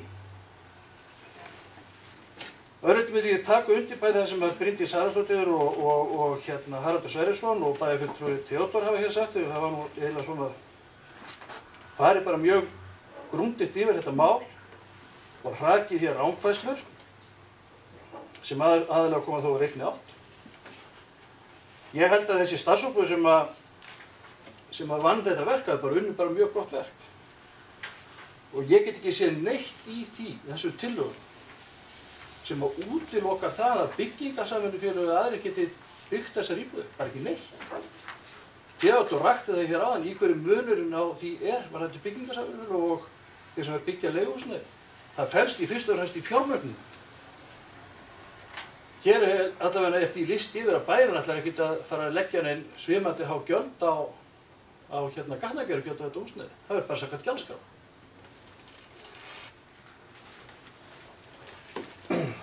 Þannig að ég held að ég sé ekki að rekja þetta meira. Ég finnst stundum eins og því meira sem sagt að þá virðist meira að vera misskilið, viljandi eða óviljandi. Takk fyrir. Sigurður Björnsson.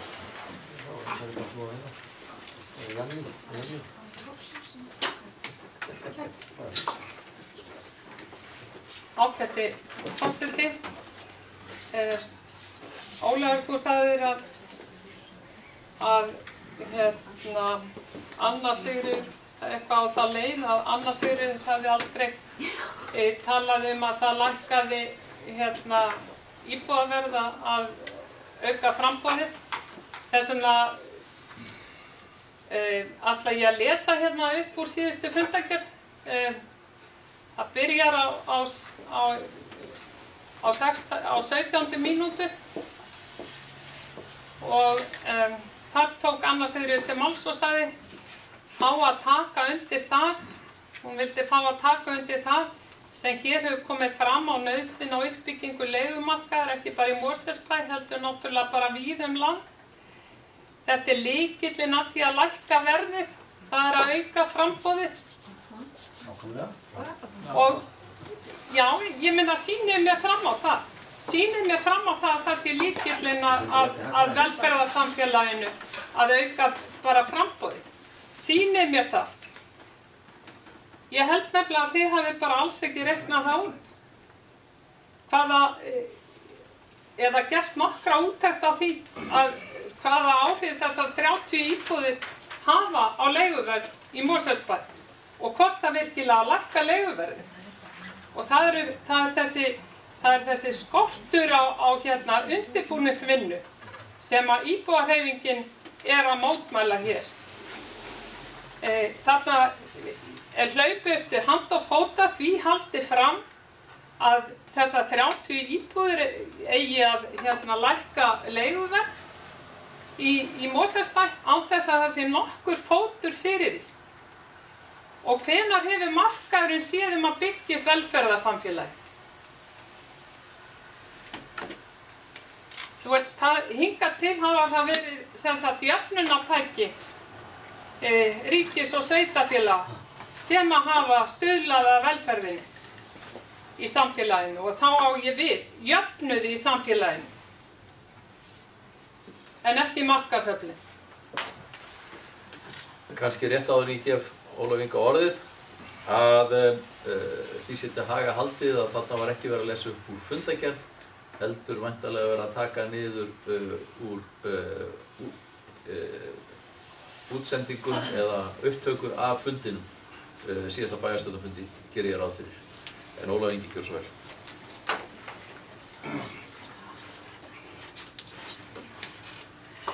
Ég sagði þetta hér úr þessu púlti áðan, Sigrún, að bæjarfulltrúar Samfylkingarinnar hefðu haldið því fram að þetta myndi lækka leigu.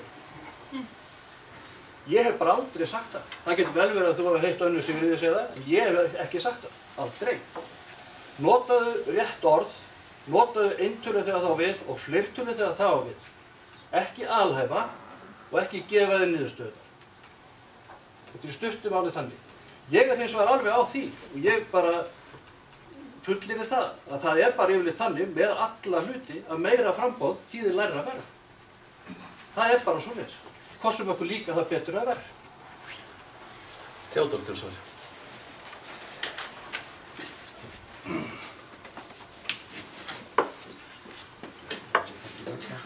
Forseti, ég ætla ekki að láta stutt sko, bara tvennt. Aftur komum við að þessu og náttúrulega að reyna að hafa hlutina rétta en ég man ekki til þess að þessu umræðan þessar ágætu leiguíbúðir hafi eitthvað átt að leysa úr einhverju félagslegri þörf eða mæta því. Þetta voru bara ósk það að þetta fjölga leiguíbúðir. Við skulum halda því aðskildu.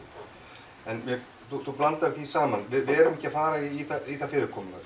Og síðan er það bara þannig að þetta sé sama með hvað þetta er svona fyrir nú útsölu þegar það verður eitthvað eftir því sem ekki eitthvað vill. Það er kannski með frambúð eftirspurn.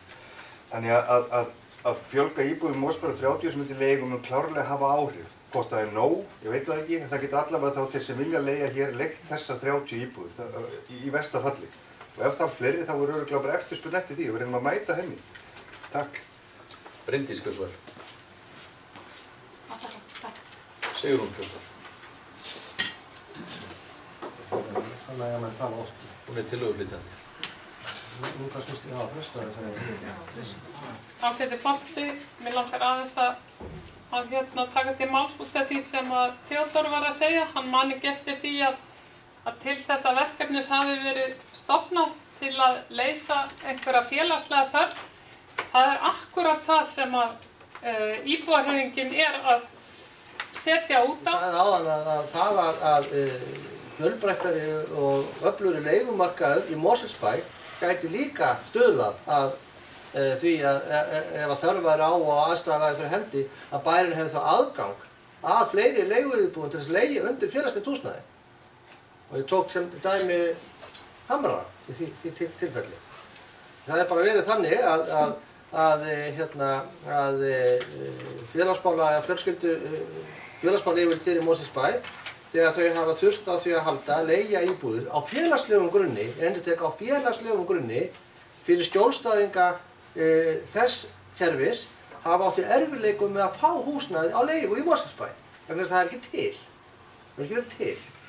Það er ekkert húsnæði verið til leigu. Ekki nema á þeim kjörum að það er svona algjörlega óforsvarandi að taka slíkt á leigu. Eða þá einbýlishús eða eitthvað slíkt sem ekki henta í því tilfelli. Þannig að enn og aftur, ég get ekki betur skilið, það er þá vantarlega einhver misskilningur í mér, eða eitthvað, en ég get bara ekki skilið málflutning bæjarfulltrúans hjá íbúahreyfingunum með öðrum hætti, en hér sé bara misskilningar ræða. Og þið verður bara að afsaka mig.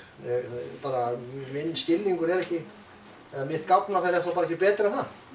Forseti. Sigrún Gjósvel.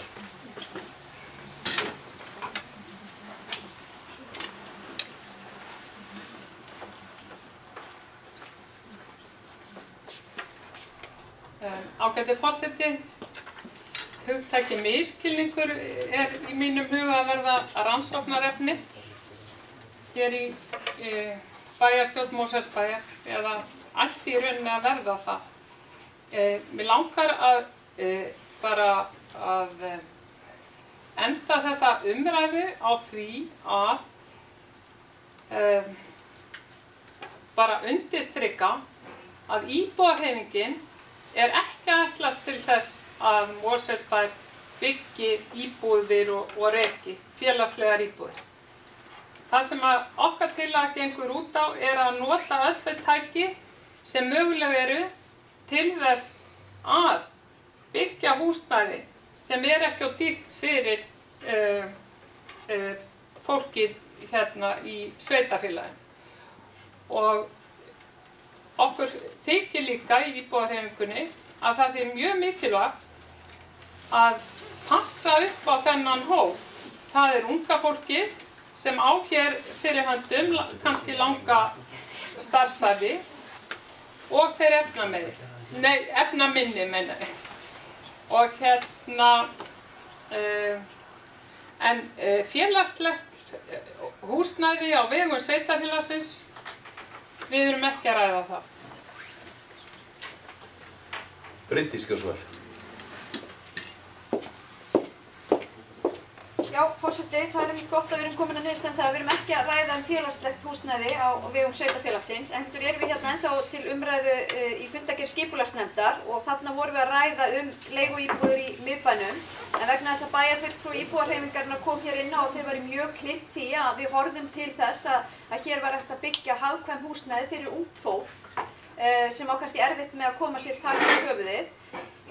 Þá langar mér nú að ítreka að við höfum einmitt verið að bregðast við í skipulagsnefnd, einmitt til að koma til móts við þennan hóp og höfum rætt það hér oft undir fundargerðum skipulagsnefndar, þar að segja við vorum að stækka þessar íbúðir sem að þurfa ekki að hafa bílastæði í kjallara upp í 70 fermetrum úr 60 fermetrum. Það þýðir auðvitað að ákveðin stæði hafa komið þá upp á lóðina. Byggingaraðilar eru að leita hagkvæmra leiða til þess að byggja húsnæði, meðal annars með því að fækka stigagöngum, lagt til svalaganga í einhverjum tilfellum. Og þá ætlum ég bara að minnast þess að fulltrúar íbúahreyfingarinnar hafa jafnan staðið á móti slíkum breytingum og bent á það að það sé til þess að rýra gæði þessara bygginga. En það eru þó skýrar aðgerðir sem að allavega ég sem formaður skipulagsnefndar hef stutt, nákvæmlega til þess að koma til móts við þennan hóp og aðstæður á markaði sem að kalla virkilega á það við bregðumst við með einhverjum hætti. En ég ætla svo sem ekki að lengja umræðuna nákvæmlega, við höfum oft tekið undir því, en bara út af því að þetta ákveðna atriði var nefnt hérna, þá finnst mér nauðsynlegt að koma aðeins inn á það. Kolbrún Gjósvel. Starfaði fyrir þá. Það er bara komið fram að starfshópurinn slíkur hafi komið á óvart eða samsetning hans. Þetta verður lok síðasta kjörtímabils á tímabili var hún reyndar að tala sem fulltrúi tveggja stjórnmálaflokka. Það er að segja að vinna að nýju framboði og tjá sig sem nefndarmaður í umhverfisnefnd sem hún var fyrir samfélkinguna. Síðan var barast kosningar og starfshópurinn hélt áfram sínum störfum og eina breytingi var sú að Anna Sigríður Gunnlaugsdóttir bæjarfulltrúi kom inn í staðinn fyrir Jónas Sigurðsson. Það vildi bara koma þessu á framfæri. En að lokum legg ég til að við göngum til að ræða þá tillögu sem hér kemur fram frá íbúahreyfingunni frávísun og búum ekki til enn eina endalausa sögu. Sigrún Gjósvel.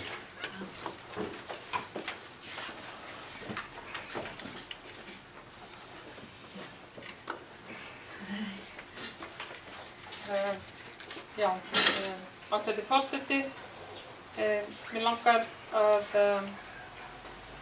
svara þér Bjarki. Á síðasta kjörtímabili var ákveðið að stofna þennan starfshóp Það hefði verið mjög eðlilegt og hlýtur að vera líka venjan yfir höfuð í lýðræðissamfélaginu að starfshópar fái umboð þeirra sveitarstjórna sem eru á störfum hverju sinni. Og það var hins vegar ekki gert. Ég get fullyrt það að mér var aldrei boðið að taka þátt eða íbúahreyfingunni í þessum starfshópi og það finnst mér líka mjög ólýðræðislegt og segja líka bara mikið hugarfarið gagnvart lýðræðinu í Mosfellsbæ. Ég botnaði eiginlega ekki í því svo hvað þú varst að tala Bjarka. Ég hefði verið að störfum fyrir 2 flokka á síðasta kjörtímabili. Ég bara vil fá útskýring á þessu.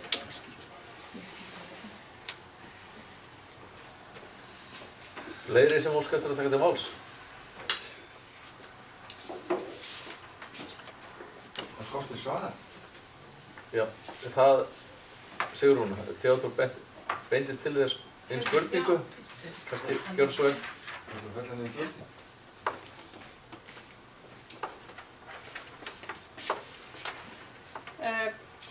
Við vorum í íbúahreyfingunni, ágæti forseti, við vorum ekki búin að útfæra okkar tillögur það nákvæmlega, en það mjög eðlilegt eins og til dæmis gert í Reykjavík að fella bara niður gatnagerðargjöldin og síðan fyrirfram eins og þar var gert að leita samstarfs við húsnæðissamvinnufélög. Haraldur Gjörsvöld. Bara örstutt, sko, forseti. Það engin gatnagerðargjöld felld inn í Reykjavík. Það má ekki samkvæmt lögum. Gatnagerðargjöld lögbundin. Hins vegar hefur Reykjavíkurborg væntanlega fellt niður byggingargjöld sem viðbót við gatnagerðargjöld. Þannig að gerir ég ráð fyrir að ég veit það, en gatnagerðargjöld lögbundin og má ekki fella niður. Og ég veit það að Reykjavíkurborg hafi örugglega einhvern brotið lög, það var ekki brotið lög í þessu samkvæmt. Og það að gera samning við húsnæðissamvinnufélög allt opið og þeir geta verið aðilar að þessu verkefni hér eftir sem hingað til. Nú, fleiri hafa ekki óskað eftir að taka til máls þennan lið og hyggst ég... Ég óska eftir svari við tilkjánum frá honum Bjarka. Já, ég ætla nú að ráða því forseti hvernig ég tekja hans fara og funnur. Já. Þá verð ég að fara í ræðustól. Gjör svo vel.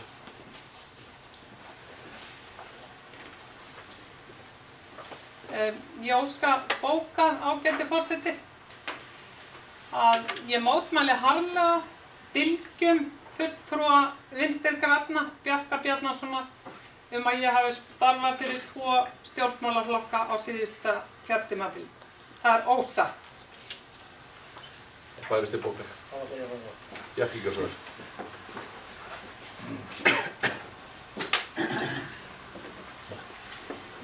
Já, ég ætla nú forseti að taka þátt í sjónu endasleppu eða endalausu hvernig sem orðið var og svara nákvæmlega því sem ég sagði áðan. Þetta lok síðasta kjörtímabils og allt kjörtímabilið var Sigrún Pálsdóttir fulltrúi Samfylkingarinnar í umhverfisnefnd, ef ég man rétt. Og þar kom til dæmis upp mál svona undir lok kjörtímabilsins stofnaði fólkvangi hérna upp í Bringum. Hann hafði ákvaða skoðunum á því og tjáði þær sem sagt á þeim vettvangi sem hann kaus hér. Þar var hann að tala sem fulltrúi Samfylkingar í umhverfisnefnd. Rétt kjörinn og satt sem slík allt til enda kjörtímabilsins. Sama tími var hann að vinna að nýju framboði sem gott og gilt. Það íbúahreyfingin. Þetta bara staðreynd, Sigrún, og fullgilt svar. Og ég endurtek, ekki svona kaffakó, við erum með ákveðna tillögu, göngum til dagskrárinnar en... Beðum orðið, gjör svo vel. Forseti, að lesa hérna bókum frá VFD og S-lista. Fulltrúar VFD og S-lista hafna tillögu íbúahreyfingarinnar að fresta afgreiðslu skipulagsnefndar sem snýr að breytingu á deiliskipulagi miðbæjar Mosfellsbæjar. Jafnframt vísum við rökstuðningi íbúahreyfingarinnar á bug sem fram kemur í bókuninni. Rökstuðningurinn ber með sér misskilning sem snýr að muni á félagslegu leiguhúsnæði á vegum sveitarfélaga og leiguhúsnæði á frjálsum markaði. Hér eru mikið framfaraskref að ræða sem eflaust mun efla leigumarkaði í bænum enda í skipulaginu gerð krafa leigu íbúðir til framtíðar. Sigrún. Ég verð óska eftir stuttum fundarfé. Það eitt. Pálsdóttir, gjörðu svo vel.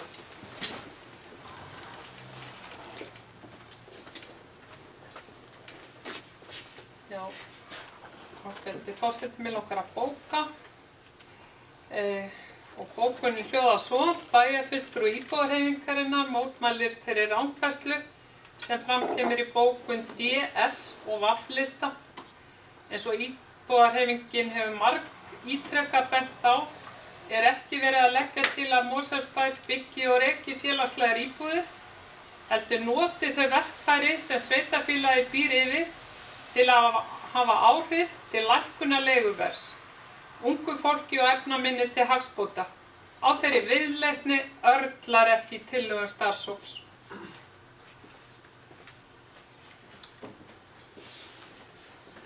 Orðið laust.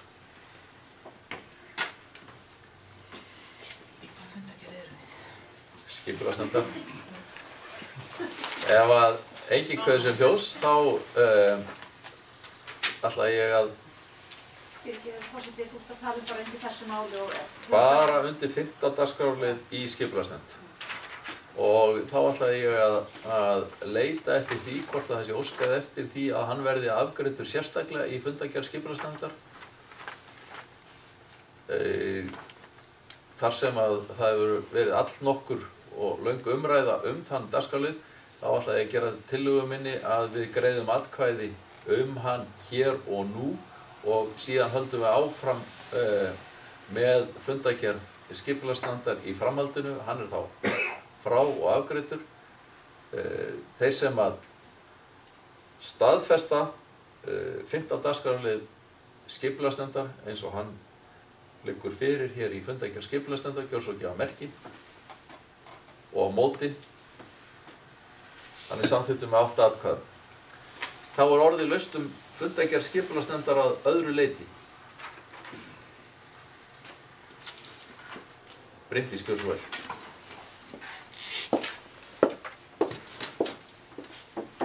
Forseti, mér langaði aðeins að taka til máls hérna undir fyrstu liðunum á dagskrá sem að tengjast allir strætó með einum eða öðrum hætti. Ef ég mætti taka það svona aðeins saman. Gjör svo vel. Í fyrsta máli vorum við að fjalla færslu á endastöð strætós í Reykjahverfi. Það tillaga í rauninni sem kom hér fram á opnum fundi sem skipulagsnefnd hélt síðasta vor. Í ljósi þess að endastöðin svona við Hafravatnsafleggjarann og það komu svona upp ábendingar frá íbúum sem að búa þarna innar í Reykjahverfinu að hvort ekki væri þetta færa endastöðin, hún yrði þá á sama stað og þessum skólabíllinn snýr við. Það hefur verið í skoðun hér í stjórnsýslunni og fengist leyfi Orkuveitunnar en nú verið að hanna þetta og vonandi verður hægt að klára það bara núna á næstu vikum. Og þá yrðum við væntanlega að fara með þetta sem einhvers konar breytingu á skipulagi. Mér langar líka að vekja sérstaklega athygli á lið nr. 2 í fundargerðinni sem heitir Strætó, leiðir og biðstöðvar í miðbæ, athugum. Þarna lá fyrir tillögur frá batterín og þær hafa nú verið áður til umfjöllunar hér í bæjarstjórn. Nú vildum við nota tækifæri og ræða þetta mál aftur því að við vorum með fulltrúa frá Strætó, Einar Kristjánsson, sviðsstjóri skipulagssviðs, var með okkur á fundinum og vildu svolítið heyra hans sjónarmið. Og það var alveg skýrt að hann mælir með því að fara út í þá leið sem hafði verið hér til umræðu að nota háholtið, taka hér beygju inn á bílastæði eins og þeir í dag, eins og ég sjá þetta í tillögunum, glærunum, og þannig að biðstöðin yrði þar. og við höfðum svo sem rætt á vettvangi skipulagsnefndar og mögulega hérna í bæjarstjórn, ég man ekki alveg á hvaða vettvangi nákvæmlega var, hvort að það ætti að færa þetta eitthvað meira inn í Bjarkarholtið. En það eru sem sagt svona ákveðin vandkvæði á því, út frá því hvernig strætó keyrir í dag og einnig höfðu svo sem verið fleiri hugmyndir það, en mér langar bara svona að vekja sérstaklega athygli á þessu því ég vænti þess þá að við í skipulagsnefnd munum vinna áfram með þessa tillögu og koma hér með einhverja tillögur að breytinga á skipulagi og þá einhverja framkvæmdir sem þyrfti að fara í kjölfarið. Svo ræddum við nú einhvern tímann hérna svo kallaða flex-skýrslu sem er liður 3 í fundagerðinni. Það var nú ástæðan fyrir því að við fengum Einar Kristjánsson á okkar fund til að kynna þessa skýrslu og við vorum ekki með umsögn en bæjarráð vísaði þessa skýrslu til okkar til umsagnar en við fengum þannig kynningu og ég gerir ráð fyrir því að við verðum þá með umsögn einhvern tímann á næstu fundum okkar. Og svo var þarna líka áhugaverð farþegatalning og ég var nú spurð það hér áðan fyrir fundin. Ég held að 3. dálkurinn sem sagt í þessari ágætu Excel-töflu, það sé nú einhver misskilningur þar, það er væntanlega fjöldi ferða. Það er að segja að það er langt flesta ferðir í Háholti því þar koma 3 leiðir, jafnvel 4 ef tekinu með leiðin sem fyrir upp í Dal. En einhvað finnst mér þetta ætti þá að vera jafnara á hinum biðstöðunum heldur það er 48 til 50, þannig ég held að hljóta að vera einhver smá ruglingur í því. En þetta eru kannski fyrst og fremst vinnugögn sem voru hugsuð hér fyrir skipulagssviðið okkar hérna í Mosfellsbæ að geta nýtt þessar talningar til að greina hvar þörf er á biðskýlum. Það er ekki endilega þörf að við séum með biðskýli allsstaðar, þar sem fólk er fyrst og fremst að fara út úr vagninum, er ekki endilega þörf á biðskýli, heldur fyrst og fremst auðvitað það sem fólk er að fara inn í vagnin. Og við getum þá forgangsraða eftir því hvernig, hvar innstigin eru. Og ágætt í þessu sambandi að minna á það að okkur hefur boðist beiðni frá ungmennaráðinu eða tillaga að setja skýli við Bjarkarholt. Og ég held að við ættum að skoða það frekar. Þetta var kannski fyrst og fremst strætómálin en ég ætla að koma þá ekki bara aftur upp til að ræða hér önnur mál sem kunna vera til umræðu í fundagerðinni. Öll þá tillögu sem var til þess að við héldum fund hér fyrir einhverjum dögum síðan, hann fór fram miðvikudaginn 4. febrúar.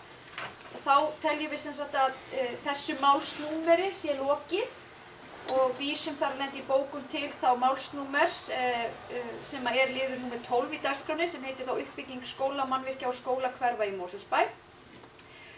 Og þar vorum við þá að fjalla þessa kynningu sem að foreldrar á grunnskóla Mosfellsbæjar hélt á þessum fundi með okkur 4. febrúar.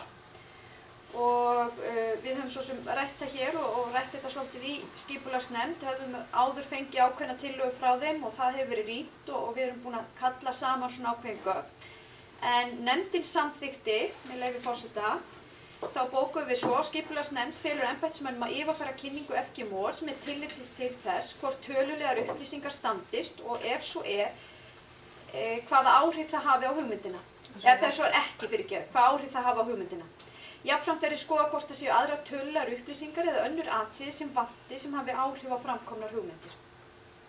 Þannig að skipulagsfulltrúinn okkar er þá að rýna þessu gögn og ég gerir ráð fyrir því að máli verði tekið aftur til umræðu á næsta fundi skipulagsnefndar og vonandi getum við farið að skila af okkur einhverju niðurstöðu og áliti í því verkefni sem við fengum og ég ítreka það að það var auðvitað fyrst og fremst skipulagslegi þátturinn eða hvort að þetta væri skynsamlegt út frá skipulagslegum sjónarmiðum að byggja upp skóla hér í miðbæ, Mosfellsbæjar eða Sunnukrika eins og oftast hefur nefnt.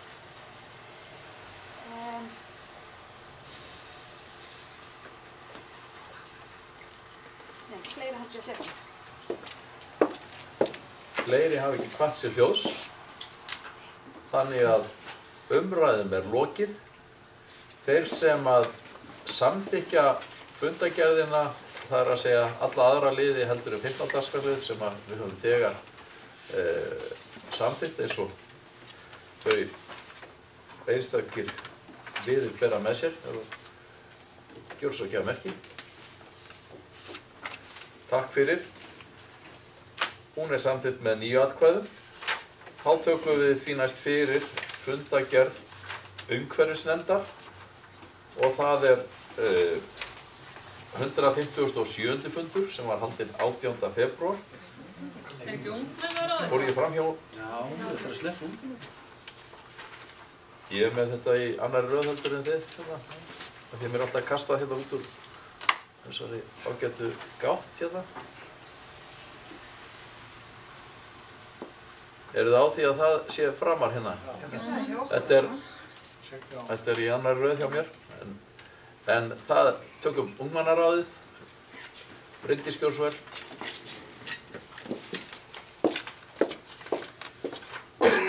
Forseti, mér finnst alltaf gaman þegar hingað koma fundargerðir frá ungmennaráði og áhugavert að sjá hvað þau hafa svona til málana að leggja. Ég ætlaði bara að fagna sérstaklega þessari hugmynd sem að þau eru að leggja hér áherslu á og bóka undir lið nr. 3 í fundargerðinni hjá sér sem er verkefnalisti staðdagskrá 21 í Mosfellsbæ fyrir árið 2015. Þar sem að þau leggja til að haldinn verði opinn fundur ungmennaráðs til að auka sýnileika þess gagnvart ungmennum í Mosfellsbæ í samræmi við framkvæmdaáætlun staðdagskrá 21 í Mosfellsbæ. Og ég vona svo sannarlega að það geti orðið að þessum fundi sem fyrst. Og jafnframt hvet ég líka til þess að við höldum þennan, hvort sem að það verði þessi opni fundur eða þessi reglubundni fundur sem að við í bæjarstjórn höfum haft með ungmennaráði, hefur yfirlega verið virkilega skemmtilegur og áhugaverður og gagnlegur held ég fyrir bæði ungmennaráði sjálft og ekki síst okkur í bæjarfulltrúanum. Sigrún Gjórsvel.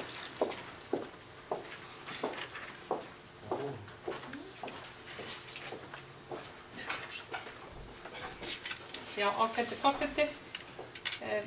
Ég ætla að taka undir það sem að Bryndís Haraldsdóttir sagði hér áðan að það er ánægjulegt að ungmennaráð sé hér að störfum og láti málin svona til sín taka og sérstaklega náttúrulega staðardagsskrána.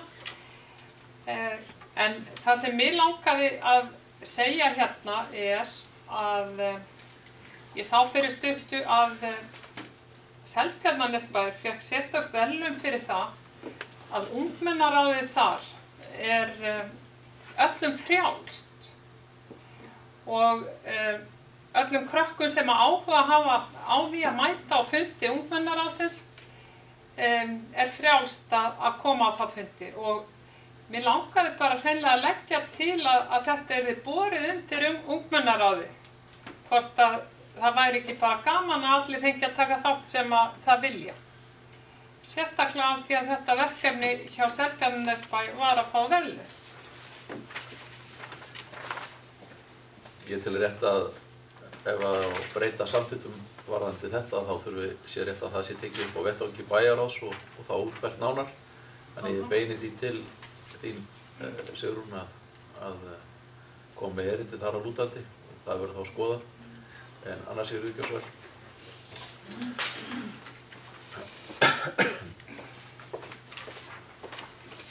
Forseti, ég kem hér upp undir lið númer 2 í fundargerð ungmennaráðs, ungmennaráðstefnu UMFÍ, Ungt fólk og lýðræði 2015. Það kemur fram þarna í þetta sem sé ungmennaráðstefna sem að UMFÍ stendur fyrir og er til þess að efla ungt fólk til þátttöku. Ráðstefna haldin í Stykkishólmi 25. til 27. mars og ég held ég fer rétt með að í gögnunum kemur fram að hvert ungmennaráð getur sendt 2 fulltrúa og ef það eru yngri en 18 ára þá þurfi fullorðin að fara með. Ég átta mig ekki alveg á bókuninni, hérna stendur bókuninni fulltrúar í ungmennaráði eru hvattir til þess að sækja ráðstefnuna og þá er mín spurning, það er þátttökugjald 12.000 kall per mann. Er vitað til þess kannski geti bæjarstjóri svarað því, munum við ef að fulltrúar ungmennaráði óska eftir því að fara á þessa ráðstefnu sem er til þess að efla ungt fólk í lýðræðislegri umræðu, mun þá bærinn greiða þátttökugjaldið fyrir þessu ungmenni og þess ég áttum ekki alveg að það er eins og þetta er ekki eins og þetta sé bókun ungmennaráðsins heldur einhver annar sem bókar að þau séu hvart til að sækja ráðstefnu, hvort til að sækja ráðstefnunni. Þetta er ekki það er eins og einhver annar hefur búið til þessa bókun, þannig að eiginlega mín spurning er bara svo að ef að fulltrúar óska eftir ég að mæta, hvort að þá bærinn kosti þá þátttöku fyrir þau. Haraldur Gjórsvel. Því er til að svara að í þau skipti sem að fulltrúar og ungmennaráð hér í Mosfellsbæ hafa farið á svona þing þá hefur Mosfellsbæ greitt þátttökugjaldið. Það er hins vegar ekki alltaf verið mannað af hálfu okkar hér eða fulltrúum ungmenna hér. Það var bara einfaldlega vegna þess að þeir fulltrúar hafa ekki séð sér fært að koma. Og ég gef mér ráð fyrir því að bókunin sé nú kannski hvatning til þeirra sjálfra, á þess að ég hef svo sem verið á fundinum. En ef að til þess kemur að fulltrúar og ungmennaráði héðan fara, þá fyrir ráð fyrir því það verður greitt að gera þetta sem hingað til. Fleira sem óska eftir að taka til máls. Svo ekki. Umræðan lokið. Þessi staðfesta fundargerðina kjósa á merki. Takk fyrir. Hún samþykkt samhljóða. Þá tökum við fyrir fundargerðina góðu frá umhverfisnefnd sem ég vildi endilega taka dagskrá áðan.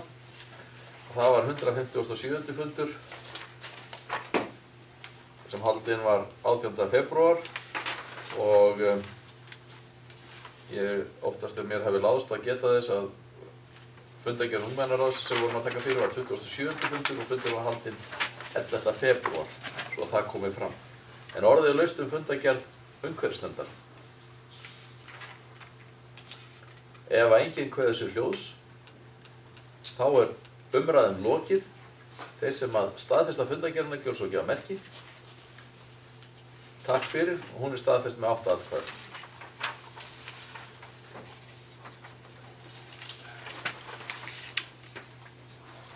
Þá tökum við fyrir dagskrárlið sem var bætt við hér í upphafi fundar. Kosningi nefndir og ráð. Búið að skjóta þessu inn þarna sem 8. dagskrárlið og þessi dagskrárlið kemur inn að ósk íbúarhreyfingarinnar. Sigrún, gjörðu svo vel.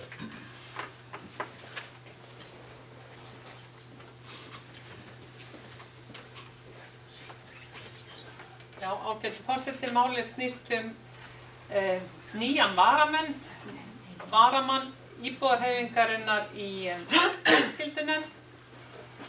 Núverandi varamaður Ævar Örn Jósefsson, hann hættir í nefndinni og við starfi hans tekur Hjördís Bjartmars. Eru aðrar tillögur? Svo er ekki, þá skoðast hún rétt kjörin.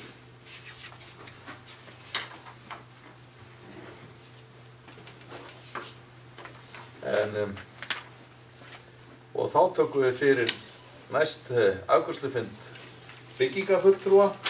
Það er 259. fundur sem haldinn var 9. febrúar. Orðið er laust fundargerðina. Ef enginn kveður sér hljóðs, þá er umræðum lokið og fundargerðin lögð fram. Þá tökum við fyrir næst fundargerð 54. fundar svæðisskipulagsnefndar höfuðborgarsvæðisins. Sá fundur var haldinn 7. janúar. Orðið er laust fundargerðina. Ef enginn kveður sér hljóðs, þá er umræðan lokið og fundargerðin lögð fram. 11. dagskrárliður er fundargerð 347. fundar stjórnar Sorpu sem haldinn var 7. febrúar. Orðið er laust fundargerðina.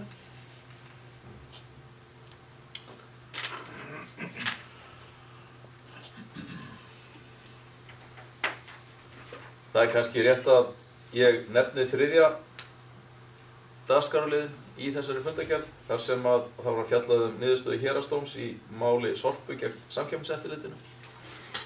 Og þið sjáið að á fundargerðinni að þar voru mætt til stjórnar borgarlögmaður og lögmaður sem fór með máli fyrir héraðsdómi og það var samþykkt þar að áfrýja málinu á þeim grunni sem var tekin ákvörðun í raun og veru að hefja málið á sínum tíma. Það var ákveðið að það væri brýnt að fá niðurstöðu með því að fara með málið alla leið. Það gæti verið að þetta væri fordæmi fyrir annað sem að sveitarfélögin væri að gera og væri ekki lögbundið.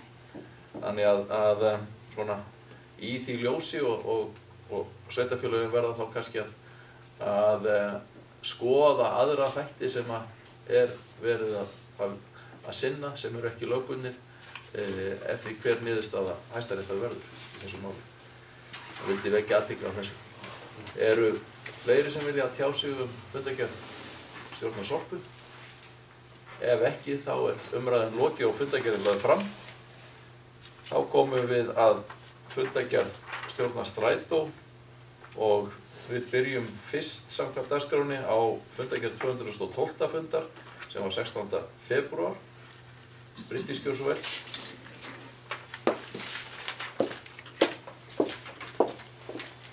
Forseti, ég ætla að fá að renna aðeins yfir dagskrá og taka fyrir kannski fleiri neitt mál, ef það í lagi. Gjörðu svo vel. Fyrsta mál á dagskrá heitir hérna staða dómsmála. Þar mætti til okkar Guðmundur Símsen sem lögfræðingur okkar og fór yfir stöðuna í 2 dómsmálum sem hafa verið höfðaðir á hendur Strætó fyrir héraðsdómi og þetta vegna útboða sem fóru fram á árinu 2010. Málin kunna vera hljóma ansi flókin, sérstaklega fyrir þá sem ekki inn í málinu, en við óskuðum eftir því að myndi taka saman minnisblað. Og minnisblaðið verður lagt fyrir á stjórnarfundi núna næstkomandi föstudag og mun þá fylgja með í næstu fundargerð Strætó og ætti þá að vera upplýsandi fyrir alla bæjarfulltrúa. En þarna tölverða fjármuni að ræða sem krafa á hendur Strætó fyrir ákveðin skipti sem voru gerð á vögnum í kjölfar á útboði. En ég vona að minnisblaðið muni skýra þetta og ég mun þá bara líka taka til máls á næsta bæjarstjórnarfundi og fara yfir það ef einhverja spurningar kunna vera. Í lið nr. 2 sem heitir áhættumat á fyrirhuguðu akstursútboði þá segir þarna framhaldsumræða því að þetta er fundur 212 sem var haldið mánudaginn 16. febrúar en næsti fundarliður hjá okkur, dagskrárliður hjá okkur er fundur 2011 sem var haldinn á hefðbundnum tíma á föstudegi og við ákveðum í kjölfarið að við náðum ekki að afgreiða þetta mál að halda þennan aukafund. En það er ljóst að mitt ár 2016 þá rennur út samningar við akstursaðila en 40% af öllum akstri Strætó á höndum einkaaðila og það hefur verið vinna í gangi hjá Strætó núna í svolítinn tíma að meta það með hvaða hætti ætti að fara inn í nýtt útboð og hversu stórt hlutfall akstursins ætti að bjóða út. Og við í stjórninni litum svo á að þetta væri náttúrulega meiriháttar fjárfesting eða fjárskuldbinding til langs tíma, ekki fjárfesting en skuldbinding til langs tíma og því væri rétt að fá utanaðkomandi aðila til að leggja á þetta mat, svona áhættumat.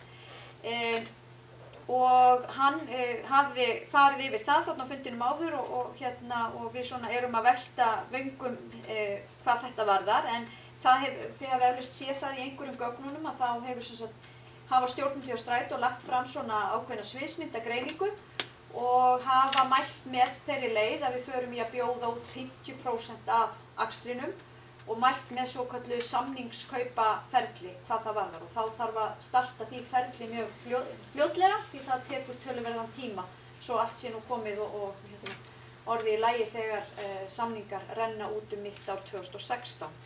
Og þetta er bara mjög stórt og mikið mál og eitt af þessum kannski svona stærstu málum sem ég held að stjórn sé að taka afstöðu til núna á næstu vikum og er búið að vera að vinna með svo sem í svolítinn tíma. Ég fekk nú spurningu áðan lið nr. 3 sem heitir kóðadeiling milli Reuter í Noregi og Strætó, samkomulag. Og kannski líka ákvörðum það að í fundargerðinni hér á eftir, með leyfi forseta þá bara tala kóðadeilingu sem var frestað og ég get alveg skilið það að enginn skilur hvað þessi kóðadeiling er. En bara aðeins til að útskýra það að þá snýst þetta það að Strætó appi svo kallað, við gerðum það í rauninni í samstarfi við Rúter í Noregi sem er þá svona Strætó fyrirtæki þar. Þeir höfðu hannað svona app og við fengum leyfi til að nota þeirra gögn og vinna áfram með þau og þetta er þá bara samkomulag okkar á milli að við fáum uppfærslu frá þeir og þeir fá líka það sem við erum að vinna ofan á þennan grunn hér. Þannig að þetta er samkomulag og þarna fara engir peningar á milli, heldur þetta fyrst og fremst samstarf sem ég held að báðir aðilar ættu að geta hagnast á. Og í lið númer 4 þá fjöllum við Strætó appið og mér langar nú að geta þess að Strætó appið fekk verðlaun fyrir besta appið á sérstökum degi sem að var haldinn ekki alls löngu vefverðlaun, íslensku vefverðlaun eitthvað þess háttar og ég held að það sé óhætt að segja að strætóappi hafi algjörlega slegið í gegn. Salan á farmiðum í gegnum strætóappið svona 2-3-fold það sem að við höfum þorað að vona eða áætla í okkar áætlun. Þannig að þetta að ganga býsna vel. En við vitum auðvitað ekki hvort að það sé að hafa einhver hrein áhrif á tekjurnar okkar, hvort að við séum að fá miklu aukning út úr því. Kannski þetta fyrst og fremst að bara taka úr bauknum og fólk borga frekar með þessari leið. Þannig að við sjáum það ekki ennþá hvort að þetta sé að svona auka tekjurnar. Það kemur kannski ljós þegar við förum að rýna ársreikningana. Nú, í lið 5 var ráðningarsamningur við framkvæmdastjóra sem var ráðinn í lok janúar staðfestur og það til að upplýsa að hann með þeim hætti að við miðum við laun ráðuneytisstjóra og svo það komi nú fram því það var gjarnan í umræðinu hér áður að það ekki bíll til afnota. Það ekki hluti af ráðningarkjörum framkvæmdastjórans en hann fær kort í strætó eins og aðrir starfsmenn strætó.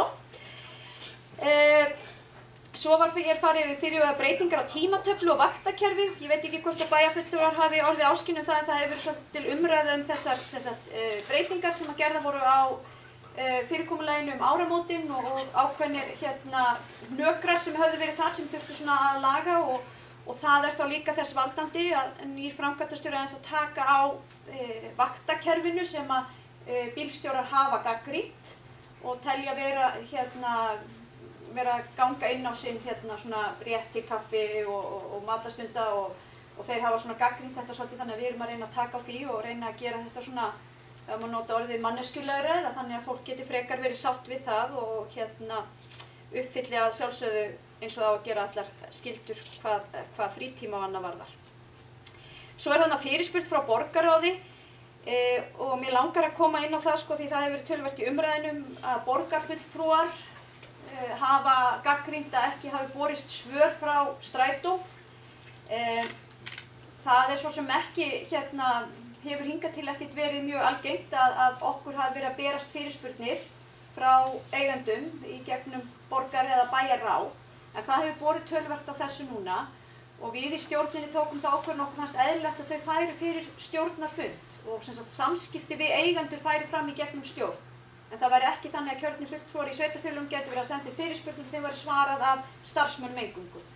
Það má vel vera að við þurfum að endurskoða það fyrirkomulega eitthvað en það virðist til dæmis vera þannig í borginni að spurningar eru lagðar fram í borgarráði, við svörum þeim og afgreiðum þá á stjórnarfundi hjá okkur og þannig að þetta getur verið svolítið langur tími. Þannig að ég vil bara ítreka það að þetta snýst ekki það að starfsmenn strætó eða stjórn strætó hafi ekki afgreitt frá sér þessi svör, heldur virðist þetta taka svolítið tíma í kerfinu. Nú, svo var þarna liðurinn akstursþjónusta fatlaðs fólks og þar var kannski fyrst og fremst... Ertu konið yfir í næstu fundagerð? Nei, ég þá í sömu, við línum 8. Og þar var bara verið að samþykkja hverju væri fulltrúi okkar í úttekt. Það að segja innri endurskoðun Reykjavíkurborgar var falið að gera úttekt á aðdraganda innleiðingu og framkvæmd ferðaþjónustu fatlaðs fólks hjá strætó og framkvæmdastjórinn fulltrúi okkar í þeirri vinnu. Mér langar líka að vekja sérstakan athygli á síðasta línum í dagskránni okkar nr. 9, aukinn forgangur og með leyfi forseta þá bókaðist hér á háannatíma yfirferðarhraði strætó víða takmarkaður vegna umferðarþunga. Á fjölföldum strætóleiðum má gera ráð fyrir að þessar takmarkanir á yfirferðartíma hafi talsverðan kostnað í för með sér. Stjórn strætó felur framkvæmdastjóra að láta taka saman helstu staði í leiðakerfinu þar sem að forgangsreinar og eða ljósstýrður forgangur gæti aukið yfirferðarhraða. Taka skal saman heildarbreytingar í yfirferðartíma við hverja framkvæmd ásamt kostnaðarmati á væntum sparnaði. Þannig verður hægt að bera saman stofnkostnað og rekstrarlegan ábata fyrir hvert verkefni og kerfið í heild. Og ég held að þetta sé mjög mikilvægt verkefni og fulltrúi okkar frá Reykjavíkurborg, Kristín Soffía Jónsdóttir, varaformaður stjórnar, kom einmitt með þessa tillögu og að vinna af því hörðum höndum innan Reykjavíkurborgar að borgin fari í þær skipulagsbreytingar sem þörf á.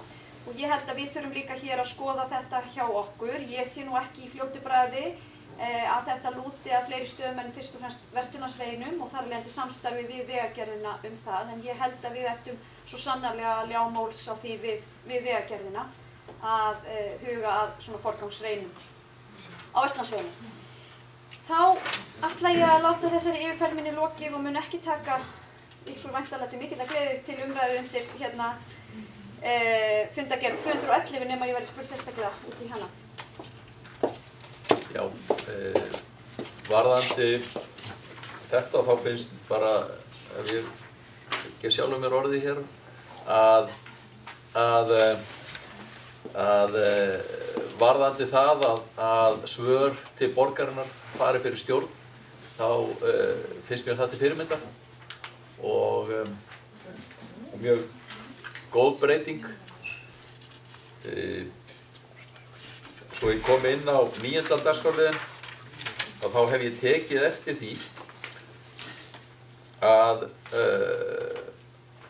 það er algengt að sjá strætisvagna veigra sig við að nota þær forgangsakreinar sem eru í boði þegar þeir eru að fara yfir gatnamót vegna þess að þar eru hjólförin kannski dýpri. Ég er að giska á að það sé þess vegna. Ég hef oft setið í vagni sem að færi sig af forgangsreininni og keyrir ekki eftir henni og fer svo inn í hana þegar það kemur að því að fara að stoppistöð.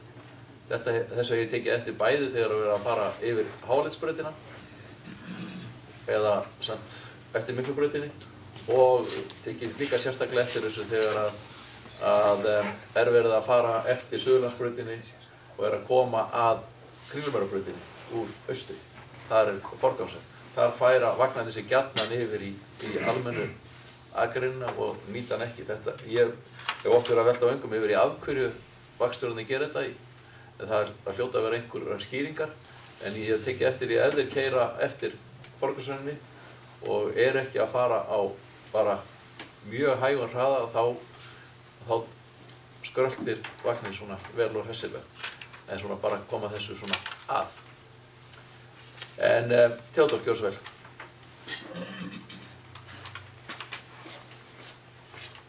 Já, forseti, vegna þess að við ræddum hérna strætóappið, þá held ég að sé að þetta eign náttúrulega okkar samfélags eða höfuðborgarsvæðisins. Ég held sé afar mikið af þetta við notum þessa þekkingu, þessa forritun, í öllum fleiri hlutum eins og með sorpu eða skíðasvæðin eða sundstaði eða hvað sem er. Ég veit ekki hvort það skarast mikið en ég held að þetta er mjög fínt, mikið notað og ég held að við höfum að útvíkka nýtingun á þessu. Auðvitað að strætó og klára sig en þetta eru gríðarleg verðmæti sem liggja þarna á sveitarfélaginu á höfuðborgarsvæðinu. Góð ábending.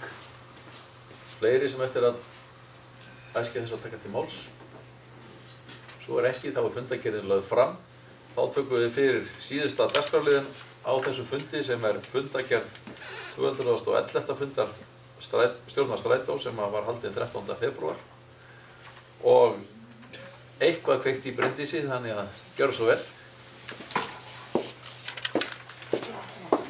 Forseti, afsakið, ég var aðeins og fljóta á mér að lofa því að taka ekki til máls undir þessari fundargerð því ég einfaldlega verð að taka til máls undir lið nr. 3 sem heitir gjaldskrámál. Og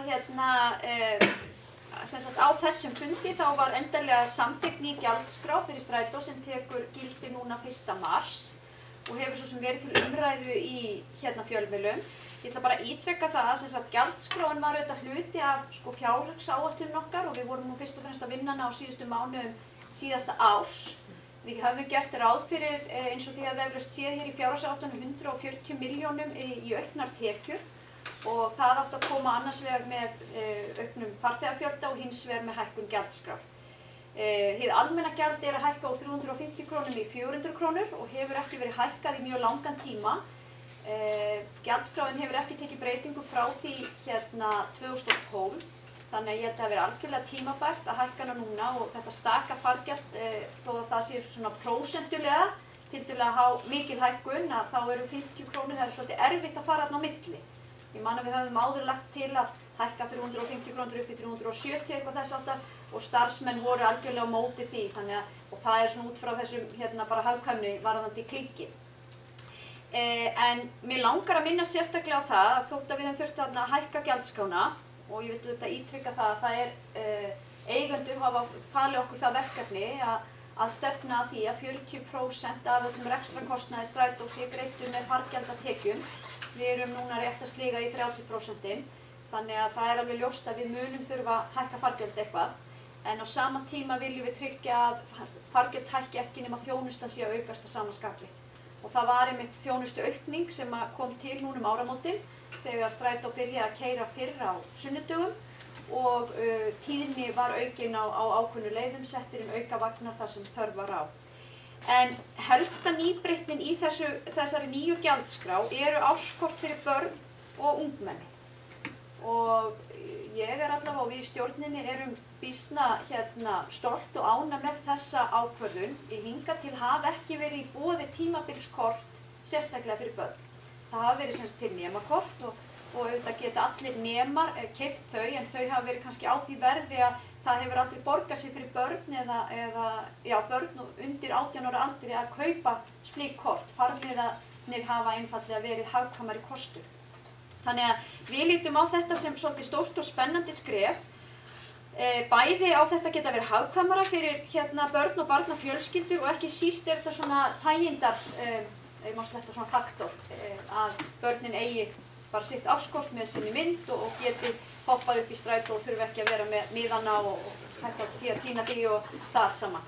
Svo sé einhver littir upp símanum hvort að það geti komið í akki við sér og kaupi barna- og ungmennakort fyrir börnin sín og við sjáum börnin marsera í Strætó í meira mæli og það fækki kannski eitthvað bílahrúinni fyrir utan íþróttamiðstöðvarnar okkar. Óskustjórnarformaður til hamingju með barna- og ungmennakortin. Það ákveðin stefnubreyting sem ánægjuleg. Það var ekki alveg hefur ekki verið hljómgrunnur fyrir á undanförnum árum og þó að það hafi verið nefnt. Þannig að þetta ánægjuleg þróun. En fleiri sem óska eftir að taka til máls fundargerð Strætó. Svo ekki. Fundargerðin lögð fram. Dagskrá fundarins tæmd. Ég þakka fundarsettuna og segi fundi slitið.